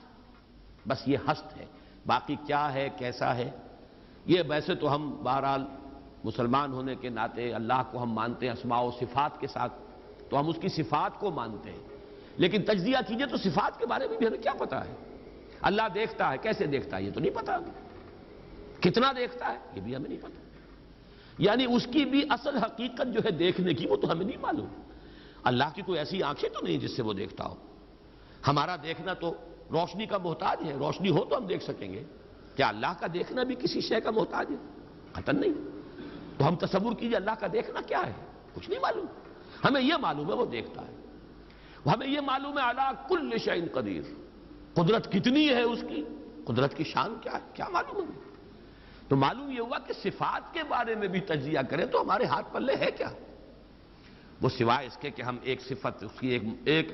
مبہم کیفیت کو جانتے ہیں، وہ سمیع ہے، وہ بصیر ہے، وہ خبیر ہے، وہ قدیر ہے، وہ الحی ہے، وہ القیوم ہے، لیکن اس کی زندگی، ہمارا تو زندگی کا تصور اعلیٰ ترین زندگی تو ہمارے پاس ہے مخلوقات میں سے، اس زندگی کے ساتھ 100 طرح کی لیمیٹیشنز ہیں، 100 طرح کی مجبوریاں ہیں، لیکن یہ کہ کیا اللہ تعالیٰ کی زندگی بھی اس زندگی پر قیاس کی جا سکتی؟ معاذ اللہ۔ تو معلوم یہ ہوا کہ اللہ تعالیٰ کی ذات کے بارے میں تحیر کے سوا کچھ نہیں۔ تیسرا ہے تصور جو سب سے بلند ہے، وہ محبوب حقیقی، مطلوب اصلی، لا مطلوب الا اللہ، لا مقصود الا اللہ۔ ایک چوتھا تصور ہے، وہ میں بعد میں عرض کروں گا۔ بہرحال قل هو اللہ احد، اب یہاں لفظ احد پر آئیے، اس لفظ کو بھی نوٹ کیجئے۔ ویسے تو عام خیال یہ ہے کہ یہ وحد ان کی بدلی ہوئی شکل ہے، چنانچہ عام رائے یہ ہے کہ احد اور واحد ہم معنی ہیں۔ اکثر مفسرین نے اردو میں جو ترجمے کیے مترجمین نے، وہ کہو اللہ، وہ اللہ ایک ہے، اگرچہ اس پر خاصا اعتراض وارد ہوتا ہے۔ وہ بھی اللہ کو ایک مانتے تھے، صرف اس کے ساتھ کسی اور کو ایڈ کر لیا تھا، اس اللہ کو تو دو نہیں مانتے تھے۔ وہ جو بڑا اللہ تھا وہ تو ان کے نزدیک بھی ایک ہی تھا، اور ایک تو ہر شے ایک ہوتی ہے، جو معبود ہیں 10 تو ان میں سے بھی ہر ایک اپنی جگہ پر تو ایک ہے، ایک کمپوزڈ ایک اس کا وجود ہے۔ لیکن بہرحال چونکہ اکثر و بیشتر رائے یہ ہے کہ احد اور واحد تقریباً ہم مانی ہے، ترجمہ کیا گیا کہہ دو وہ اللہ ایک ہے، اور یہ کہ واحد ہی کی بدلی ہوئی شکل احد ہے، یہ تو ہے تقریباً بالعموم جو رائے ہے۔ لیکن میرے علم میں آج ہی یہ بات آئی ہے، اور وہ میں آپ تک بھی منتقل کر رہا ہوں۔ امام راغب اصفہانی، ظاہر بات ہے لغت کے تو بہت بڑے امام ہیں، اور مفردات القرآن پر ان کی کتاب جو ہے مارکۃ الدارہ ہے مشہور، انہوں نے اسے علیحدہ مادہ قرار دیا ہے۔ احد ان کو الف ہا دال علیحدہ لائے، شروع میں الف کی تختی میں لائے، واحد ان کے ساتھ شامل نہیں کیا۔ معلوم ہوا کہ یہ ایک اپنی جگہ پر ایک مستقل مادہ ہے ان کے نزدیک، یہ واحد سے اس کا تعلق نہیں، بلکہ احد اپنی جگہ پر ایک مستقل علیحدہ مادہ ہے، اور اسی اعتبار سے انہوں نے اسے واحد سے علیحدہ کر کے الف کی تختی کے اندر لیا ہے۔ اب اس کا جہاں تک استعمالات ہیں اس میں بھی اتفاق ہے، 3 اس کے استعمالات ہیں۔ سب سے زیادہ استعمال اس لفظ کا ہوتا ہے نفی مطلق کے لیے، کمرے میں کوئی نہیں ہے، ایک بھی نہیں ہے، جب یہ کہنا ہو تو احد کا لفظ آئے گا، ما فی احد، کوئی نہیں ہے، ایک بھی نہیں ہے، اکیلا۔ اسی معنی میں قرآن مجید میں یہ لفظ بہت مرتبہ آیا ہے، خاص طور پر آپ سورہ کہف کو اگر دیکھیں گے، لا یشرک فی حکمہ احدا، اللہ اپنے حکم اور اپنے اختیار میں کسی کو نہیں شریک کرتا، کسی ایک کو بھی نہیں کرتا، یعنی یہ نفی میں مبالغے کے لیے یہ لفظ استعمال ہوتا ہے۔ اور سورت ختم بھی ہوئی ہے، فمن کان یرجو لقاء ربہ فلیعمل عملا صالحا ولا یشرک بعبادۃ ربہ احدا۔ احد کا اکثر و بیشتر استعمال عربی زبان میں نفی مطلق، کوئی نہیں، کوئی بھی نہیں، ایک بھی نہیں، جب اس کو کہنا ہو تو لفظ احد کا سہارا لیا جاتا ہے۔ یا پھر یہ لفظ آتا ہے مضاف یا مضاف الیہ ہو کر، جیسے عشرات کے ساتھ آئے گا، احد عشر کوكبا، یا احد و عشرون جمع کر کے، یہ گنتی کے ساتھ یہ مضاف ہو رہا ہے۔ اور یا یہ کہ جیسے کہ مضاف الیہ ہوتا ہے، فاما احدکما فیسقی ربہ خمرا، حضرت یوسف علیہ السلام نے فرمایا تھا، ان 2 نوجوان جو داخل ہوئے تھے جیل میں ان کے ساتھ، انہوں نے اپنے اپنے خواب بیان کیے، تم 2 میں سے ایک، احدکم، جیسے کہ حدیث میں آتا ہے لا یؤمن احدکم حتی یحب لنفسہ یحب لاخیہ ما یحب لنفسہ، یا لا یؤمن احدکم حتی یکون ہواہ طبعا لما جئت بہ، یا یہ کہ لا یؤمن احدکم حتی اکون احب الیہ من والدہ وولدہ والناس اجمعین۔ اب یہ 3 احادیث آ گئی زبان پر، تو احدکم یہ گویا کہ مضاف ہو کر آ رہا ہے، اس طریقے سے یہ لفظ مضاف ہو کر یا مضاف الیہ ہو کر استعمال ہوتا ہے۔ صرف قرآن مجید میں یہ لفظ ذات باری تعالیٰ کے لیے علیحدہ سے مستقل ایک صفت کے طور پر آیا ہے، قل هو اللہ احد۔ یہ ایک خاص بات ہے، اس کو نوٹ کر لیجئے کہ اس لفظ کا یہ استعمال اس اعتبار سے، صفت کے اعتبار سے کسی اور کے لیے، غیر اللہ کے لیے ہے ہی نہیں۔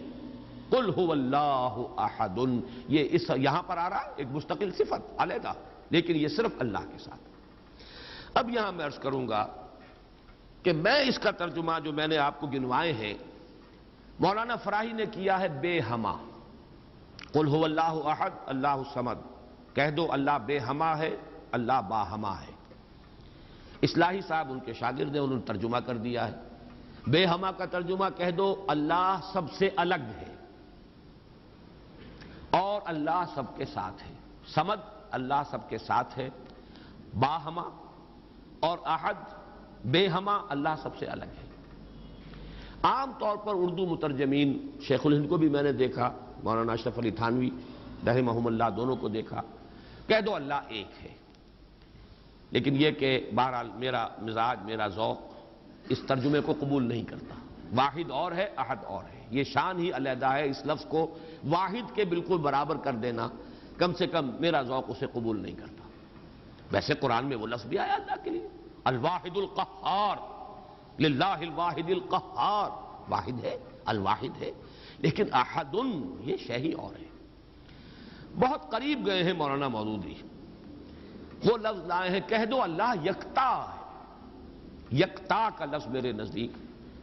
بہت قریب کی تعبیر ہے، لیکن میں اس کو ایک خاص، میرا چونکہ اپنی ایک رائے ہے اس کے اعتبار سے اس کا میں ترجمہ کر رہا ہوں، کہہ دو اللہ اکیلا ہے۔ اکیلا وہ ہے جس کے ساتھ کوئی نہیں۔ اکیلا کس اعتبار سے؟ یہ ہے اصل میں وہ نقطہ۔ اللہ ایک تو اس اعتبار سے اکیلا ہے کہ وہ صرف ایک اکیلا واحد معبود ہے اور کوئی معبود اس کے ساتھ نہیں۔ سورہ کافرون کے ساتھ جب آپ جوڑیں گے تو یہ تصور نمایاں ہو کر سامنے آئے گا۔ میرا اللہ وہ اللہ ہے جو اکیلا ہے، اس کے ساتھ کوئی اور الہ نہیں ہے۔ لا الہ الا اللہ، اللہ کے سوا کوئی معبود نہیں۔ یہ در حقیقت مفہوم بنا قل هو اللہ احد۔ بات وہی ہے جو لا الہ الا اللہ میں کہی گئی ہے، لیکن یہ کہ یہاں پہ اسلوب بدل گیا، قل هو اللہ احد، وہ اکیلا ہے، کوئی اس کے ساتھ نہیں۔ لیکن اسی کا ایک انتہائی بلند مقام ہے۔ مقام وہ خطرناک ہے، عام لوگوں کی ذہن سے ذرا بلند تر، اسی لیے عوام اس کے بارے میں مغالطوں میں مبتلا ہوتے ہیں۔ اور آج کل کا ہمارا ایک بہت بڑا طبقہ چونکہ زیر اثر ہے کچھ ایسے مفکرین کے کہ جن کا ذوق وہ نہیں تھا جو اس سطح کا ہو جو میں ابھی عرض کر رہا ہوں، لہذا وہ اسے شرک سے بھی تعبیر کر بیٹھتے ہیں، اور وہ ہے توحید وجودی۔ وہ اکیلا ہے، اکیلا ہی مانی کہ وجود حقیقی صرف اس کا ہے۔ یہ توحید وجودی جس کو میں تفصیل سے بیان کر چکا ہوں سورہ حدید میں،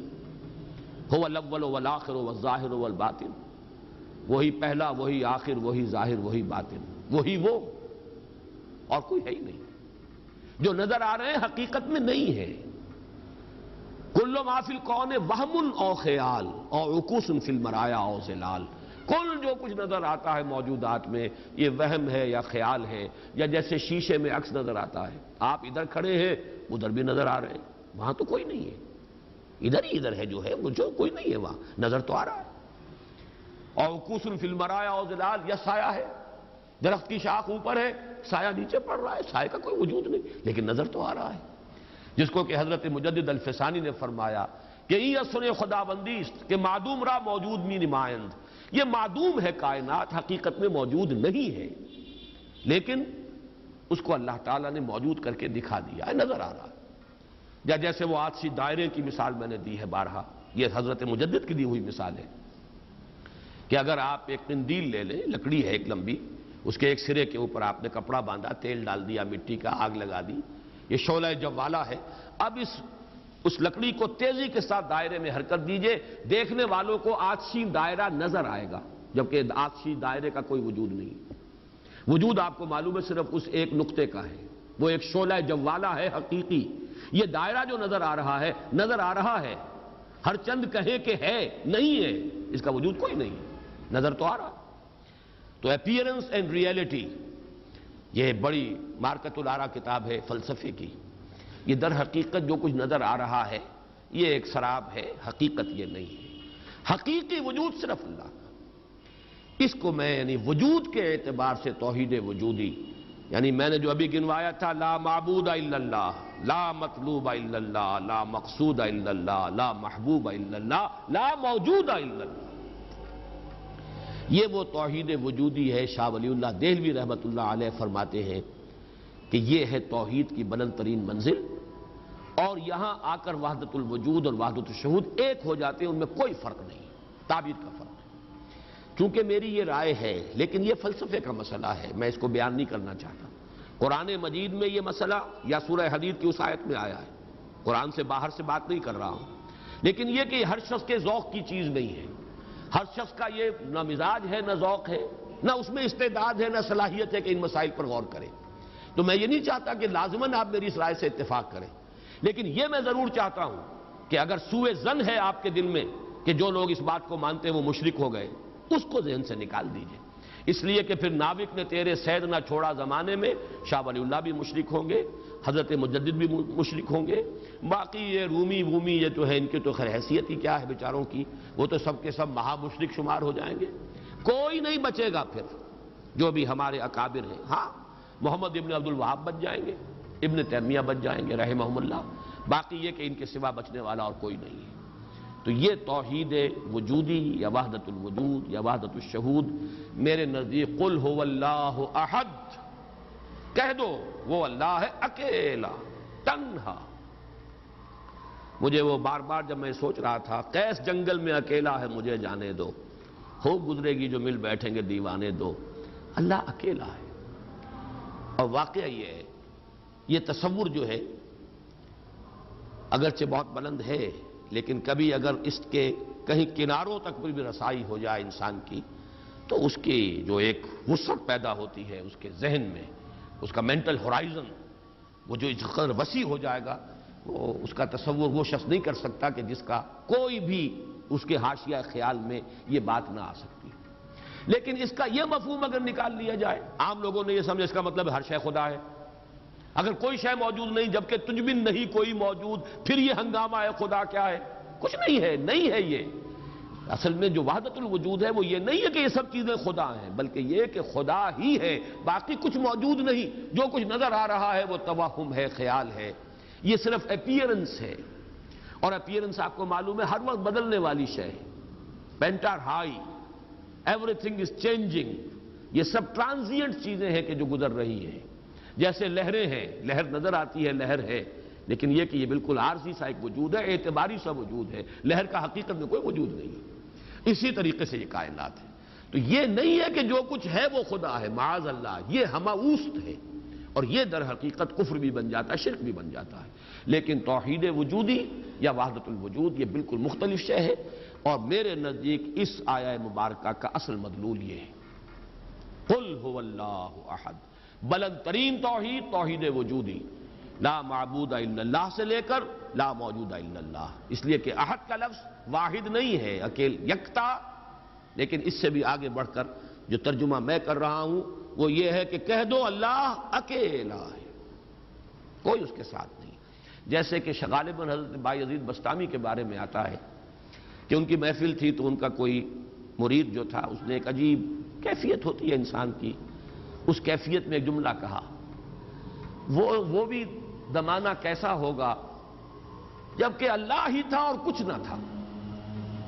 اب ایک تصور ہے نا، اب تو کائنات ہے، یہ ہے، آسمان ہے، زمین ہے، ستارے ہیں، سیارے ہیں، سب کچھ ہے، وہ بھی زمانہ ہوگا جبکہ اللہ ہی تھا اور کچھ نہ تھا۔ تو وہ بایزید بسطامی یا جو دوسرے بزرگ کوئی ہو سکتے ہیں، اگر مجھے نام کا اس وقت مغالطہ ہو رہا ہو، انہوں نے اسی کیف کے عالم میں جواب دیا، الان کما کان، میرے عزیز اب بھی ایسا ہی ہے، اللہ ہی ہے اور کچھ نہیں ہے، جیسے پہلے تھا جس کا تم تصور کر رہے ہو، اب بھی حقیقت میں وہی ہے۔ اس کو میں ذرا اور آسان کر دوں تاکہ جو نسبتاً یعنی سادہ مزاج حضرات ہیں ان کی سمجھ میں بھی یہ بات آ جائے، کسی مغالطے میں مبتلا نہ ہو۔ دیکھیے جب ہم کہتے ہیں لا محبوب الا اللہ، کیا معنی ہے اس کے؟ یہ معنی تو نہیں ہے کہ اولاد سے محبت نہ کرو، یہ تو دین کی تعلیم نہیں ہے۔ معنی کیا ہے؟ ساری محبتوں سے بالا تر محبوب حقیقی صرف اللہ ہو جائے۔ لا محبوب الا اللہ کا مطلب یہ ہے، یہ نہیں کہ آپ کاٹ دیجئے محبت ہر ایک کی، اولاد سے محبت کرو، شوہر بیوی سے محبت کرے، بیوی شوہر سے محبت کرے، وطن سے محبت کرو، بلکہ اتنی خوشخبریاں ہیں، وجبت محبتی للمتحابین فیہ، میری محبت واجب ہو گئی ان کے لیے جو میرے لیے ایک دوسرے سے محبت کرے۔ تو ایک مسلمان مسلمان سے محبت کرتا ہے، ایک مومن مومن سے محبت کرتا ہے، ایک مجاہد دوسرے مجاہد سے محبت کرتا ہے، یہ محبت تو مطلوب ہے۔ لا محبوب الا اللہ کا مطلب یہ نہیں ہے کہ ساری محبتوں کی نفی ہو گئی۔ اسی طرح جب ہم کہتے ہیں لا موجود الا اللہ، اس کا مطلب یہ نہیں کہ تمام موجودات کی نفی ہو گئی، بلکہ یہ کہ وجود حقیقی صرف اللہ کا ہے۔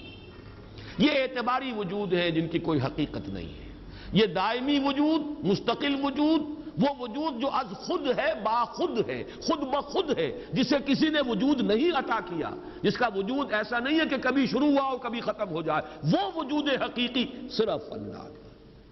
اب اس میں تو کوئی اشکال نہیں رہے گا۔ اس معنی میں اگر کہا جائے لا موجود الا اللہ تو ہر شخص کہے گا۔ اس کی ایک اور مثال میں آپ کو دے دوں، دعا استخارہ میں حضور فرماتے ہیں فَإِنَّكَ تَعْلَمُ وَلَا أَعْلَمُ وَتَقْدِرُ وَلَا أَقْدِرُ، اے اللہ میں تجھی سے استخارہ کر رہا ہوں، انی استخیرک بعلمک واستقدرک بقدرتک واسألک من فضلک العظیم فإنک تقدر ولا اقدر وتعلم ولا اعلم، تو جانتا ہے میں نہیں جانتا، تو قدرت رکھتا ہے مجھے کوئی قدرت حاصل نہیں۔ تو کیا کوئی قدرت حاصل نہیں تھی حضور کو؟ کیا کچھ علم حاصل نہیں تھا حضور کو؟ یہ بمقابلہ علم خداوندی، بمقابلہ قدرت خداوندی کل موجودات کی قدرت اور علم کی نفی مطلق ہو جائے گی، کوئی علم نہیں۔ یہی بات یہاں کہہ دیجیے، کوئی وجود نہیں ہے، وجود حقیقی صرف اللہ۔ بہرحال یہ تمام تصورات ان کی تعبیرات ہیں۔ تعبیرات میں ذرا سخت سے سخت تر مقامات بھی آ جاتے ہیں، مشکل سے مشکل تر مقامات بھی آ جاتے ہیں۔ میں اس کی تفصیل میں اس وقت نہیں جا رہا، لیکن میرے نزدیک اس سورہ مبارکہ کی پہلی آیت اس عظیم ترین سطح پر توحید کو بیان کر رہی ہے، اور یہ جیسا کہ میں نے عرض کیا تھا جب تک یہ بات سامنے نہ آئے، چار اعتبارات سے کس طریقے سے توحید کے بیان کو اس صورت نے سمو لیا اپنے اندر اور جمع کر لیا ہے، تبھی اس کی وہ عظمت ہے کہ ثلث قرآن کے مساوی یہ صورت ہے، تبھی اس سے صحابہ کی وہ محبت کا راز جو ہے وہ کھلتا ہے کہ کیوں ہے، ایسے ہی نہیں ہے۔ قل هو اللہ احد، کہہ دو وہ اللہ ہے، میرا معبود جسے میں پوچھتا ہوں وہ اللہ ہے، لیکن وہ اللہ نہیں جسے تم پکار رہے ہو، وہ اللہ جو اکیلا ہے، تنہا ہے۔ اللہ الصمد، جیسا کہ میں عرض کر چکا ہوں صمد کا لفظ قرآن مجید میں ایک ہی مرتبہ آیا، اور اس کے مفہوم کو بھی دو معنی سے بیان کیا گیا ہے۔ ایک تو چونکہ ایک مرفوع روایت بھی امام راضی لے کر آئے ہیں، روی عن ابن عباس رضی اللہ تعالی عنہما، کہ حضور سے پوچھا گیا اللہ کا صمد ہونا کیا معنی ہے اس کے، تو آپ نے فرمایا هو السید الذی یصمد الیہ فی الحوائج۔ اصل میں یہ صمد جو ہے عربی زبان میں یہ ہوتا تھا کسی چٹان، مضبوط چٹان کی طرف جس کو پشت پر رکھ لیا جائے تو دشمن سے مقابلے میں انسان کو سہولت ہوتی ہے۔ اگر آپ جیسے کہ وہ حضرت عمر کا بھی واقعہ بیان ہوتا ہے، بعض حضرات تو اس کو نہیں مانتے لیکن اکثر لوگ مانتے ہیں کہ مسجد نبوی میں خطبہ دے رہے تھے حضرت عمر، اور اس وقت شام کے ایک محاذ پر جنگ بھی ہو رہی تھی۔ اس وقت حضرت ساریہ جو امیر الجیش تھے وہ کوئی غلطی کر رہے تھے، اسٹریٹجک مسٹیک ہو رہی تھی کہ انہوں نے پوزیشن ایسی لے لی تھی کہ جو غلط تھی جنگی تدبیر کے اعتبار سے۔ تو حضرت عمر نے وہی اللہ نے کہیں دکھا دیا، اللہ کو قدرت حاصل ہے وہ دکھا دے۔ آج ٹیلی ویژن سے آپ دیکھ سکتے ہیں تو اللہ تعالیٰ بغیر ٹیلی ویژن کے آج سے 1400 برس قبل دکھا سکتا تھا۔ انہونی بات نہیں ہے کہ وہ نقشہ سامنے آ گیا، جیسے حضور فرماتے ہیں جب آپ سفر معراج سے واپس آئے، جب سوال کیے لوگوں نے اچھا آپ مسجد اقصی میں گئے تھے، وہاں کتنی کھڑکیاں ہیں، کتنی کڑیاں ہیں، کیا ہے؟ تو اب حضور ایک دفعہ چونکے کہ اب یہ میں نے کوئی کھڑکیاں تو نہیں گنی وہاں پر، لیکن یہ کہ اگر مجمع میں آپ نہ بتا سکتے تو تالیاں پڑ جاتی۔ اس وقت اللہ نے فوراً وہ جو ہے لا کر سامنے کھڑا کر دیا وہ نقشہ، اور حضور دیکھ دیکھ کر بیان کرتے رہے یہ ایسا ہے ایسا ہے۔ تو یہ تو در حقیقت بالکل اللہ کی قدرت سے ہرگز کوئی اس میں بعد نہیں ہے۔ تو حضرت عمر نے وہی فرمایا ہے اور صحابہ نے سنا ہے، یا ساریۃ الجبل، یا ساریۃ الی الجبل، اے ساریہ کیا غضب کر رہے ہو، غلطی کر رہے ہو، پہاڑ کی طرف جاؤ، پہاڑ کو پشت پر رکھو۔ پہاڑ پشت پر ہو تو آپ پشت کی طرف سے اب محفوظ ہو گئے، آپ یکسو ہو کر سامنے سے دشمن کا مقابلہ کر سکتے،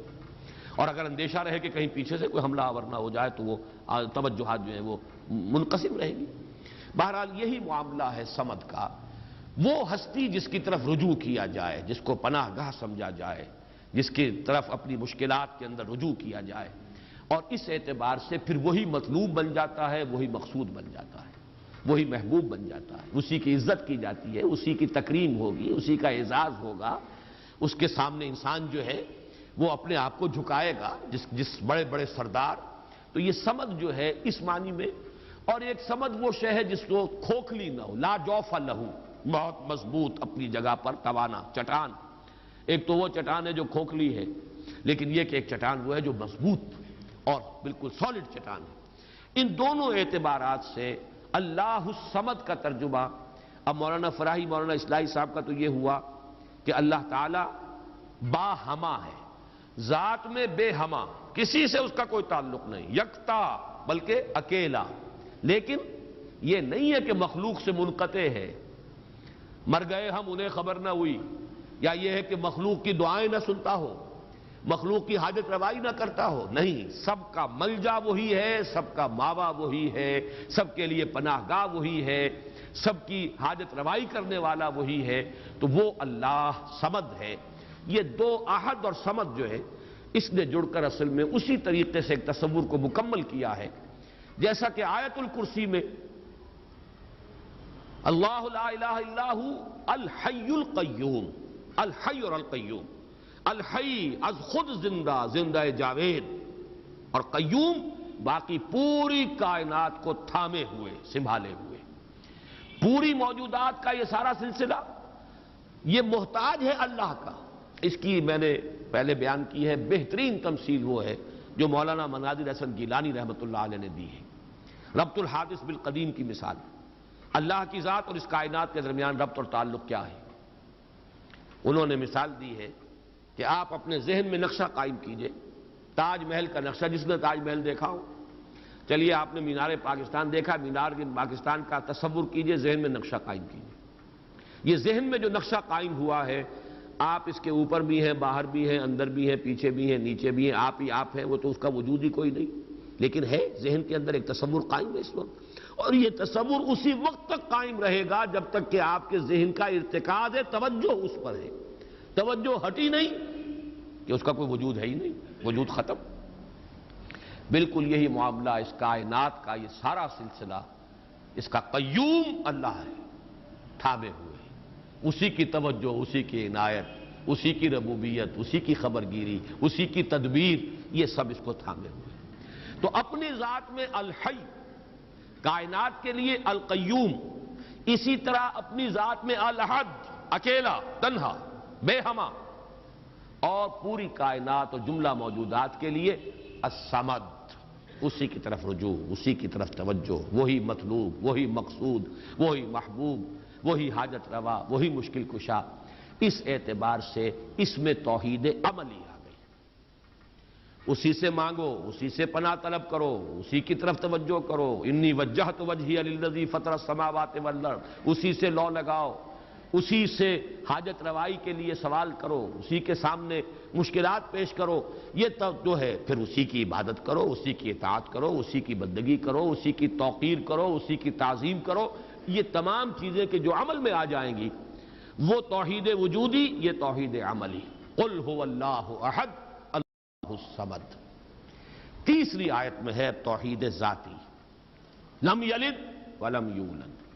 میں شرک کے مختلف اقسام کے ضمن میں جو 6 کیسٹ ہیں، اللہ کا شکر ہے بہت دنیا میں عام ہوئے ہیں، اس میں یہ تقسیم بیان کر چکا ہوں. شرک فی الذات، شرک فی الصفات، اور شرک فی العمل یا شرک فی الحقوق. یہ 3 شرک ہیں. شرک فی العبادت، یہ تیسری جو نوعیت ہے، اس کے لیے شرک فی الحقوق بھی کہا جا سکتا ہے، اسی کا حق ہے کہ اس کی عبادت کی جائے، اور اسی کو شرک عملی بھی کہہ سکتے ہیں. بہرحال شرک عملی کی جڑ کاٹ دی اللہ الصمد. پہلا جو توحید کا درجہ ہے وہ بہت بلند ہے، بہت اونچا ہے. یہ حکماء اور فلاسفہ کی بھی چوٹی کے لوگ، جہاں حکمت اور تصوف دونوں چیزیں جا کر جڑ جاتی ہیں، وہ ایک مقام ہے. خالص فلسفہ بھی انسان کو کہیں نہیں لے کے جاتا، اور عقل اور فکر کی بلندی نہ ہو تو تصوف بھی محض نفسیاتی ریاضتیں بن کر رہ جاتی ہیں، سائیکولوجیکل ایکسرسائزز کے سوا کچھ نہیں رہتا. اصل تصوف جس کا میں قائل ہوں وہ ہے کہ جو فکر اور فلسفے کی بھی انتہا ہو، اور پھر اس کے ساتھ یہ جو اللہ کے ساتھ انسان کا قلبی، ذہن اور قلب دونوں کے اتحاد کے ساتھ اللہ کے ساتھ ایک رابطہ. بہرحال تو یہاں جو تیسرا شرک ہے، اور جو ہمارے اس شرک کے بیان میں آتا ہے نمبر 1 پر، بدترین شرک، شرک فی الذات. اس کی بدترین صورت، فلسفیانہ صورت تو وہ ہے ہماوست، اللہ ہی نے اس کائنات کا روپ دھار لیا ہے۔ برف تھا پگھل کر پانی بن گیا، اللہ تھا اس نے ہی اس کائنات کا روپ دھار لیا۔ اب اللہ کہاں ہے؟ یہی کائنات اللہ ہے۔ اللہ پانی تھا وہی تو بھاپ بن گیا، اب پانی کہاں ہے؟ یہ بھاپ ہی تو پانی ہے۔ ایک یہ شکل ہے، یہ بدترین صورت ہے شرک فی الذات کی، یہ ہے وہ ہماوست، یہ جس میں کہ ہر شے خدا بن گئی، اس لیے کہ خدا ہی نے در حقیقت یہ صورت اختیار کر لی۔ یا پھر مذہبی میدان میں یہ شرک آیا ہے اللہ کے لیے بیٹا بیٹی۔ بیٹا بیٹی ایک تو یہ سمجھے اولاد جو ہے وہ جز ہوتا ہے۔ اولاد کیا ہے؟ باپ کا ایک نطفہ ہے، اسی سے تو اسی نے ڈیولپ ہو کر ایک شکل اختیار کی ہے نا۔ اور پھر وہ کفو ہوتا ہے برابر کا، سید باپ ہے تو بیٹا بھی تو سید ہی ہوا نا، مغل باپ ہے تو بیٹا بھی مغل ہے، اسی طریقے سے گھوڑا ہے تو بیٹا بھی گھوڑا ہی ہے۔ وہ تو جنس جو ہے اس میں کفو جس کو کہتے ہیں ہم، برابری کا معاملہ یہ ہے اولاد کے اندر، اس سے زیادہ برابری کا اور کوئی تصور نہیں ہے۔ اس پہلو سے لم یلد ولم یولد نے جڑ کاٹی ہے ان تصورات کی کہ حضرت مسیح کو خدا کا بیٹا بنا دیا گیا، کسی نے حضرت عزیر کو خدا کا بیٹا بنا دیا، ملائکہ کو اہل عرب جو ہے خدا کی بیٹیاں قرار دے رہے ہیں۔ یہ بیٹا بیٹی کا تصور، جیسے قرآن کہتا ہے کیسے ہو جائے گی اس کی اولاد جبکہ اس کی کوئی جوڑی نہیں، وَلَمْ تَكُنْ لَهُ صَاحِبَةٌ، کوئی تصور نہیں۔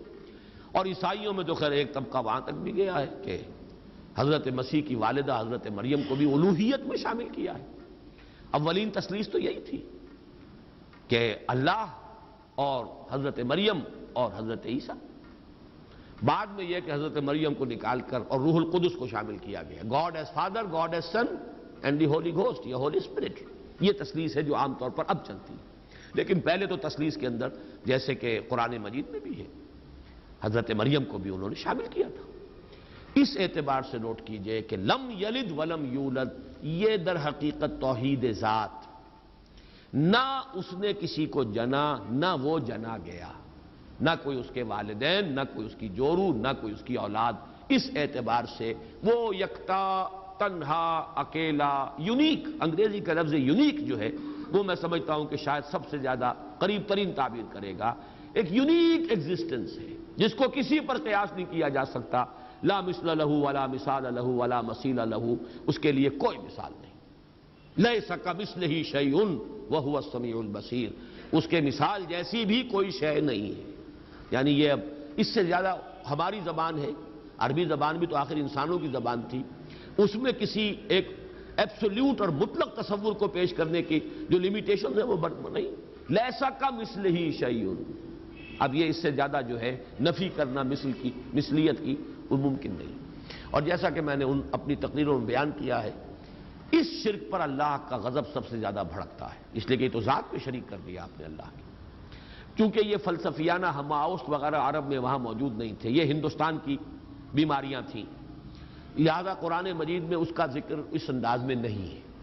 البتہ شرک فی الذات کی ایک شکل کے جو وہاں موجود تھی وہ بیٹا بیٹی کا تصور، اور شرک فی الذات ہی کی دوسری شکل جو ہندوستان میں یا اور دوسری جگہوں کے فلسفیانہ مذاہب میں ہے وہ ہماوست، کہ خدا ہی نے در حقیقت یہ روپ، وہ انکارنیشن کہیں یا یہ کہ یہ حلول و اتحاد ایجا محالست، یہ سارے تصورات جو ہیں یہ فلسفیانہ ہیں۔ لم یلد ولم یولد ولم یکن لہ کفوا احد، اور نہیں ہے کوئی بھی اس کا کفو، کفو کاف فے اور واو، اور کاف فے اور حمزہ، پھر یہی وہ ہے جو الف واو اور یہ جو ہے بدل جاتے ہیں، یہ ایک ہی مادہ ہے، اسی سے مکافات ہے، بدلہ، جیسا دناہم کما دانو مکافات۔ کف جو ہے کہتے ہیں ہمسر، جس کے لیے ہمارے ہاں جب علماء تقریریں کرتے ہیں تو جو ان کے خطبات ہوتے ہیں، لا ضد لہ ولا ند لہ، ضد اور ند یہ در حقیقت جو بھی ہمسر ہوگا وہ تو مقابلے میں آئے گا، وہ تو چیلنج کرے گا کہیں نہ کہیں، تو ضد بھی کہتے ہیں کسی کا حریف، ند مخالف۔ اور یہ لفظ حضور صلی اللہ علیہ وسلم نے استعمال فرمایا تھا جبکہ کسی صحابی کی زبان سے الفاظ نکل گئے، ما شاء اللہ و ما شئت، جو اللہ چاہے اور جو آپ چاہیں، حالانکہ اس میں ظاہر بات ہے کہ ان کی نیت میں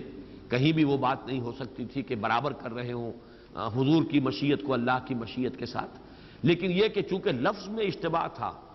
لفظ میں برابری سی ہو گئی ہے، ما شاء اللہ و ما شئتا،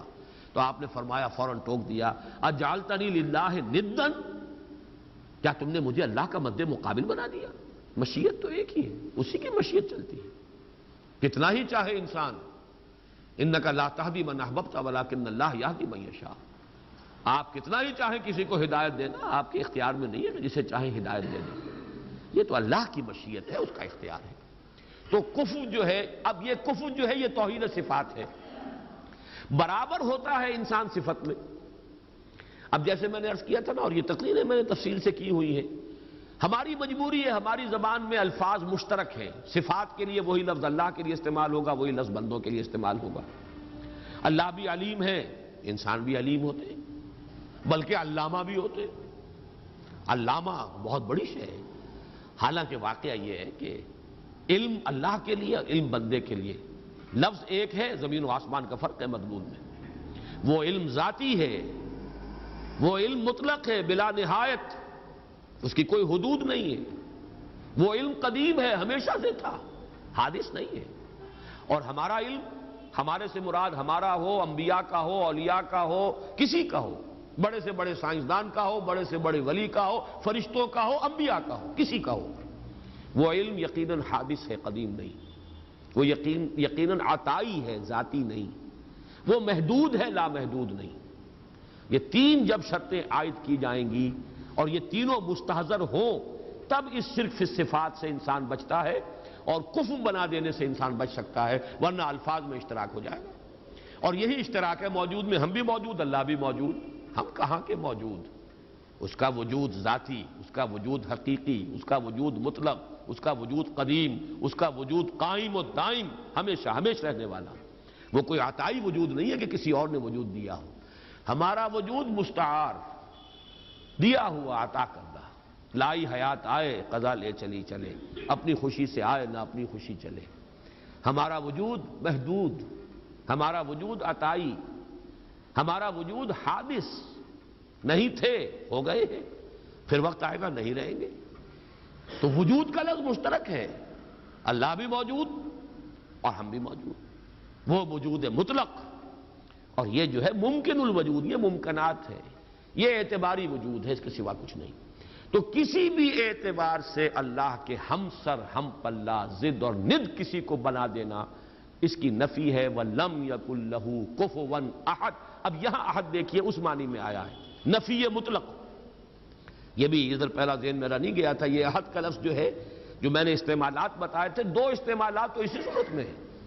قل هو اللہ احد، وہاں وہ صفت کے طور پر آیا ہے اللہ کے لیے، اور اللہ کے سوا کسی اور کے لیے یہ صفت کے لیے لفظ استعمال نہیں ہو سکتا۔ اصل اس کا استعمال نفی کے لیے آتا ہے، نفی مطلق، لا یشرک فی حکمہ احدا فلا یشرک بعبادۃ ربہ احدا۔ یہاں پر بھی فرمایا وَلَمْ يَكُنْ لَهُ كُفُوًا أَحَدٌ، کوئی ایک بھی، کوئی بھی نہیں، سرے سے نفی مطلق ہے، اس جیسا کوئی نہیں۔ یہ ہے در حقیقت اس سورہ مبارکہ کی وہ جامعیت کہ توحید وجودی، لا موجود الا اللہ، قل هو اللہ احد، اکیلا ہے، تنہا ہے، وہ ہے اور کوئی نہیں ہے، کچھ نہیں ہے، جو ہے وہ اعتباری ہے، کل ما فی الکون وہم او خیال او عکوس فی المرایا او ظلال، سب کا ملجا وہی، ماوا وہی۔ بڑی پیاری ہے یہ الفاظ، ایک حدیث میں دعا میں ہے یہ، لا ملجا منکا ولا ماوا الا الیک، پروردگار تیرے سوا کوئی ٹھکانہ دینے والا نہیں، پناہ دینے والا نہیں، اور تجھ سے بچ کر بھاگ کر جانے کی کوئی جگہ نہیں سوائے اس کے کہ تیرے ہی دامن میں آ کر پناہ لے لی جائے۔ لا ملجا منکا ولا ماوا الا الیک، یہ ہے لا ملجا منکا ولا ماوا الیک، یہ ہے اللہ الصمد، توحید عملی۔ نمبر 3 توحید ذات، لم یلد ولم یولد۔ نمبر 4 توحید صفات، لم یکن لہ کفوا احد، کوئی بھی کسی بھی اعتبار سے اس کا ہمسر، ہم پلہ، ضد یا ند نہیں، اس کا مشابہ نہیں۔ اس اعتبار سے آج میں نوٹ کر رہا تھا، اس جامعیت کے اعتبار سے سورہ اخلاص کے اگر کسی درجے میں مقابل آتے ہیں تو 2 آیتیں آتی ہیں، اور عجیب بات ہے یہ سورت ہے 4 آیتوں پر مشتمل، وہ 2 آیتیں ہیں۔ ایک آیت کا تذکرہ ہو چکا آیت الکرسی، خود حضور نے فرمایا ہے تمام آیات قرآنیہ کی سردار ہے، اس میں 10 یا 11 جملے بن جاتے ہیں ایک آیت کے اندر، اس لیے کہ بعض حضرات اللہ لا الہ الا ہو، اللہ سے پہلے بھی ہوا کو محذوف مانتے ہیں، ہو اللہ لا الہ الا ہو، گویا کہ پہلا جملہ ہو اللہ ہے، پھر لا الہ الا ہو یہ دوسرا جملہ ہے۔ اس طرح اگر شمار کریں گے تو 11 جملے بن جائیں گے اس ایک آیت کے اندر، ورنہ 10 تو ہے ہی۔ وہ بھی نہایت جامع ہے توحید کے بیان میں۔ اور تیسرا مقام کہیے یا دوسری آیت جو ہے،